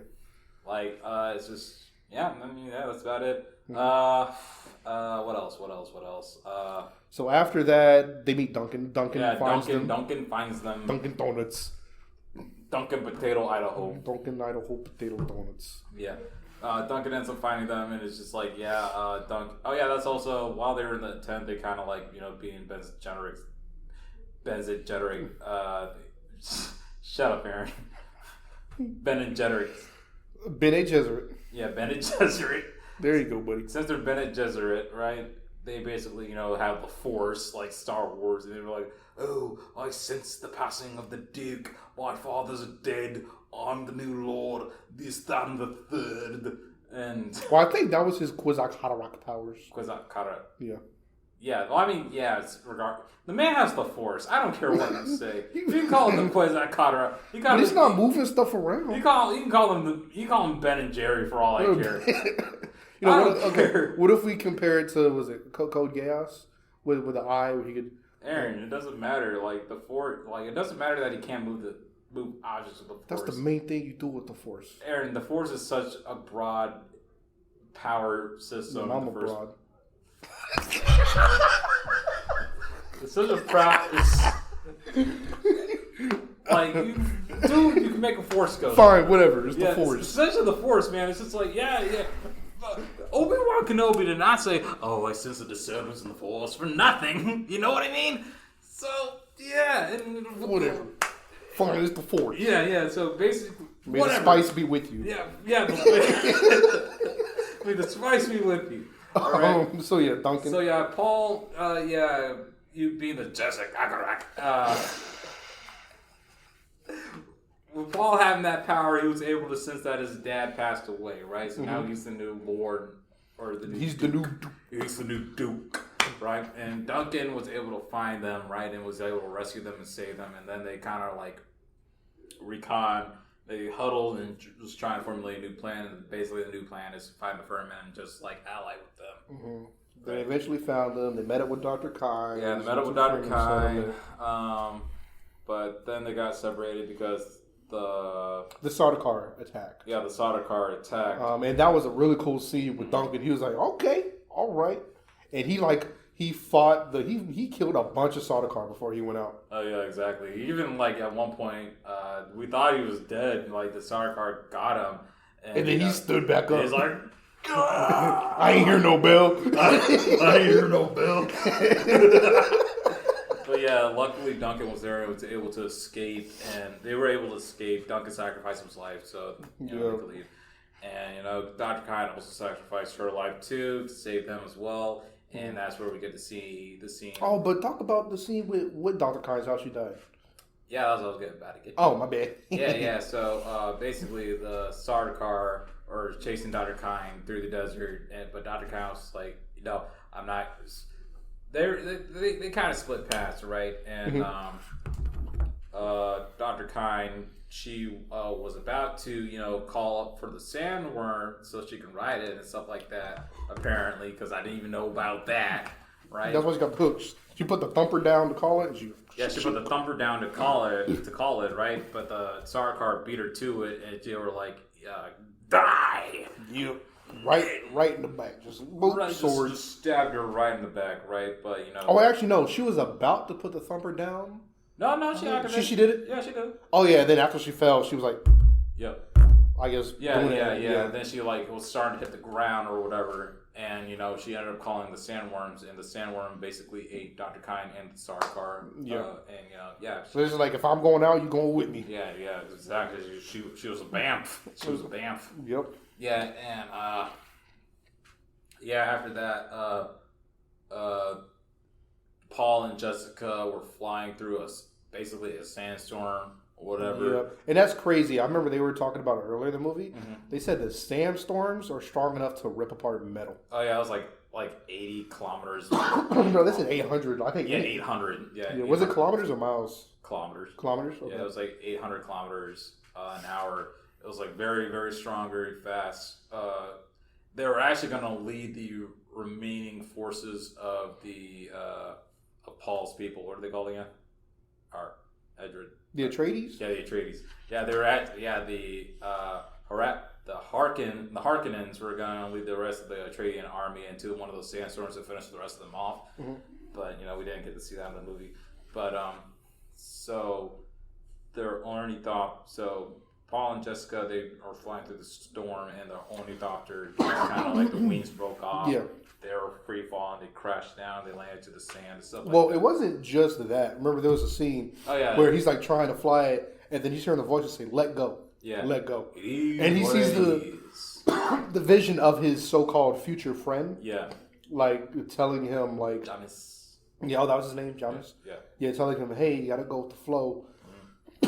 All this other mess. Yeah. So then he lets go, Yeah. and they just like sit back, and the storm carries them safely until they eventually find a spot to crash. Which that's not how that works, but all right. It's okay. Science fiction. So anyway, so they ended up crash landing, and at that part I forget. So take it away, Ford. Okay, so they crash. I already remember they're traveling for a little bit. They got their still suits together. They put the still suits on. They're traveling. Eventually, as they're walking, they hit some drum sand. Which is sand that's compacted, and when you step on it, it sounds like a drum. I will say though, that was a pretty cool scene. Yeah, when the sandworm and they're running from it. Yeah, they're running from it, but also you just listen to the music, right? As they're running on this drum sand, the drum sand kind of imitated their heartbeat. Yeah, and it was also falling on to the music too. So it's not only just the percussions and the drum for the music, but it's also the sand too, like the sand can also like imitate, their heartbeat and how like they're panicking. They're panicking, right? I think it's really cool. Yeah, because they really emphasized the drums. Because the closer that worm got, the louder the drums got. It was just like, ugh. Yeah, it was really cool. Yeah. And they were. I mean, I think that's the moment where he showed Jessica the sand walk. Yeah. And then eventually they were doing it and hit the drum stand. They're like, oh man, we're screwed. Yep, we're. So they were running, and the worm shows up, and it's like at them. And then eventually they land on the rocks because the worm can't go through the rocks. Yeah. And then the worm is just staring at them. Yeah. Like, and it's this cool scene where they're just looking at it, and the worm just like, just like staring. I'm like, oh man, that's scary. Not also, and then another thumper went off too. Yeah, to draw away the worm's attention. to draw away the worm's attention. And I pointed this out to Aaron too, but when they were looking at the worm, like it was. Again, that's another thing that kind of pissed me off too, because like I wish it wasn't shot at night. I wish we could actually see the worm in daylight and stuff like that to see how like just really capture it in the moment. But I get it, budget, whatever. Yep. But yeah, so we see that going on, and finally, because but the worm essentially, I just saw this was like kind of like a giant eye just staring at them essentially. Yeah, I think it's interesting. Yeah, I thought it was interesting. I'm not sure that was on purpose, but that's how I looked at the worm. But yeah, Thumper went off in the background. It was one of the Fremen. Was it Jamis that put that? Yeah, it was Jamis. Yeah, it was Jamis who put down the Thumper to lead away the Fremen and save them essentially. So we haven't mentioned Jamis a lot, but basically he's this guy that because this whole time Paul has been having visions of this Fremen girl who we assume is probably going to be like his wife, future love interest. Oh, 100%. And then Jamis, who seems to be like a Fremen friend of his, who's giving him advice throughout it. Yeah. But then we get to the point where he actually meets Jamis. Yeah. And he's a part of Stilgar's little expedition group. Yeah. He ends up meeting Stilgar again. The Fremen are like, oh man, let's kill them. And then Stilgar's like, wait, I know him. No, hold up. Calm down. Yeah, hold up. And then they were like, well, maybe not. Yeah. And then Jessica gets to she fights Stilgar. Yeah. And she beats him. And Paul gets set up to shoot him with some kind of pistol thing. Yeah, just to shoot him with a pistol. But Stilgar was like, oh, wait, whoa, hold on a second there. I was just trying to test your metal here. Okay, you're taking a little too far. Yeah. Too far there. I thought you were just some kind of house. I thought you were just some kind of housemaid. But nope. You got skills. You got hands. Yep. You got hands. Never mind. I was like, okay, we cool. But yeah. So they all chill, right? And they're all about to leave. But Jamis is like, oh hell nah, nah, man, we ain't listening to you. You got bested by another warrior, and we no longer listen to you. It's the strongest who we listen to, right? So Jamis was about to fight, Jessica, but he was like, nah, man, I want to fight her what's the word? Champion. Her champion, yeah. I want to fight her champion, right? And Paul was like, fine, I accept the offer, and just ended up fighting, which, led to a very funny fight scene in my personal opinion. Yeah. Raymond, I was watching the fight scene with Raymond. He's just rewinding it and watching it back. He's like, look at him. Look at her goof. Look at him. I think their fighting style is definitely interesting, but it doesn't it Just the doesn't way feel it's- very actiony. Yeah, I guess it doesn't feel very cinematic, right? And I guess that's what they're trying to go to, but it's just like something that maybe feels more realistic. I guess yeah, but also kind of like two guys fighting. like they're dapping each other up. Yeah, exactly. It's just like. It's just like you didn't feel the blows, you didn't feel the consequences of the battle. It's just like, well, one guy punches, the other guy punches, one guy stabs, the other guy stabs. It's just like, okay, moving on or whatever. But anyway, they made the fight seem a lot bigger than it actually was, right? Yeah, because like this fight was, he was having visions about this fight, like before the fight was about to start. He started having visions of him dying. Like not even like of Paul dying, right? He did have a vision of himself dying. Oh, well, yeah, because they were like, for Kwisatz he Haderach did. to rise, Paul Atreides must die. Yeah, he did. But he also said like not necessarily of him dying, but also he just said he definitely, when it came to his vision, he definitely knew that there was going to be blood drawn, there was going to be a blade, and someone will die. But he wasn't sure, like, the vision's interpreted of him dying, which, could be a possibility. House Atreides did die, but also that there was going to be a knife from his hand covered in blood, and, we ended up finding that during their fight, it had to end with blood, right? Yeah. So he ended up killing Jamis, essentially, like his potential friend. But that's when we came to find out that, his future, his ability to see in the future isn't set in stone. It's there's different pathways. Yeah. His ability to see in the future is like different possibilities, essentially. Yeah. And I thought it was interesting because they were like, for Kwisatz Haderach to rise, Paul Atreides must die. And then they were like, oh, don't fight it. Don't be afraid. I think they were like, then they were like, what? To take a life is to take your own. Yeah. Or something like that. Yeah. So I think once they said that, that's when Paul knew, oh, they don't mean I have to die.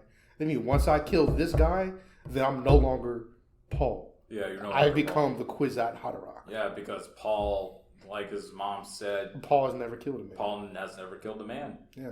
So once he killed him and finalized it, like, all right, now time to do my duty. Now I'm the Kwisatz Haderach. Now I'm the Messiah. I am Moses. Yep. And he did it with a crysknife. The crysknife was given to him by that girl, Zendaya, the love interest. I'm sure we'll see more of her in the second movie. 100%. Yeah, because she was a side character, of course. Oh, yeah, very much a side character. Yeah. Kind of like, I don't know why. I know it's Zendaya. I know we have a lot of A-list celebrities in this Yeah, movie. it's crazy seeing somebody that big just be No, it's not even that. It's just it's weird to me because Jason Momoa was in it. Yeah, Timothy was in it. Yeah. Hell, Dave Bautista was in it, but for some reason, Zendaya just stood out. If that makes any sense. I see what you're saying. All right, it's just it feels like all these actors that were in this movie, they kind of fit the role, but it's just you just see Zendaya, I'm just like, oh, it's Zendaya. Yeah. And I guess that kind of goes back to we didn't see her a lot, so we just don't know her character, but all I could see is just oh. You just see Zendaya instead of her actual character. Yeah, it's just oh, you're Zendaya with blue eyes. Yeah. So hopefully in the second movie we'll start to see her character fleshed out. Yeah, hopefully. Which we should. Better. But yeah, so it ended with the fight. They're like, oh, well, you beat him in fair combat. Yep. Let's go take you to our settlement. And then that's kind of where the movie ended with them walking off into the sunset. Yep. Yep. So that was the Dune movie. Final thoughts, that was Raymond? Dune. Again, just from knowing more context about the movie, the story does sound a lot more interesting than the movie has presented, right? I think the movie could have done a better job of showing more of the world, personally speaking. It just seems like the world is a lot smaller than it actually is, that the author of Dune has, created. So I highly, I still say, go see the movie, but it's still definitely a good watch. It's a watch. It's a good watch. It's an okay watch. It's a good. I say. It's a good watch. Yeah, it's a good. Okay, let's be fair. Okay. If you're a casual watcher of movies like me, it's an okay watch. But if you're into the Dune series, if you like long form storytelling, if you like slow burn movies, go ahead. This movie's right up your alley. But if you're a casual listener who does like action movies and who, if you are a casual watchers of movies, you know, this is a movie that, you know, I don't think it will be like best for you, but you know, fair enough. But you know, if you are, you know, if you've got nothing else to do today, if you want to play this movie in the background while you study, you know, this is perfect. Yeah, and I will emphasize, if you do want to get into it, watch the movie first. Watch the movie first and then read the book. Like after having this conversation with Aaron, I'm more intrigued about reading the book even more. And you know, after you're done reading the book, go watch the movie again and see what you learn. Yeah, exactly. Yeah. Thank you for watching Cinema Rolls Episode 3 Dune review. Aaron, you got any final thoughts? Nope. I appreciate you guys. Goodbye. All right, later.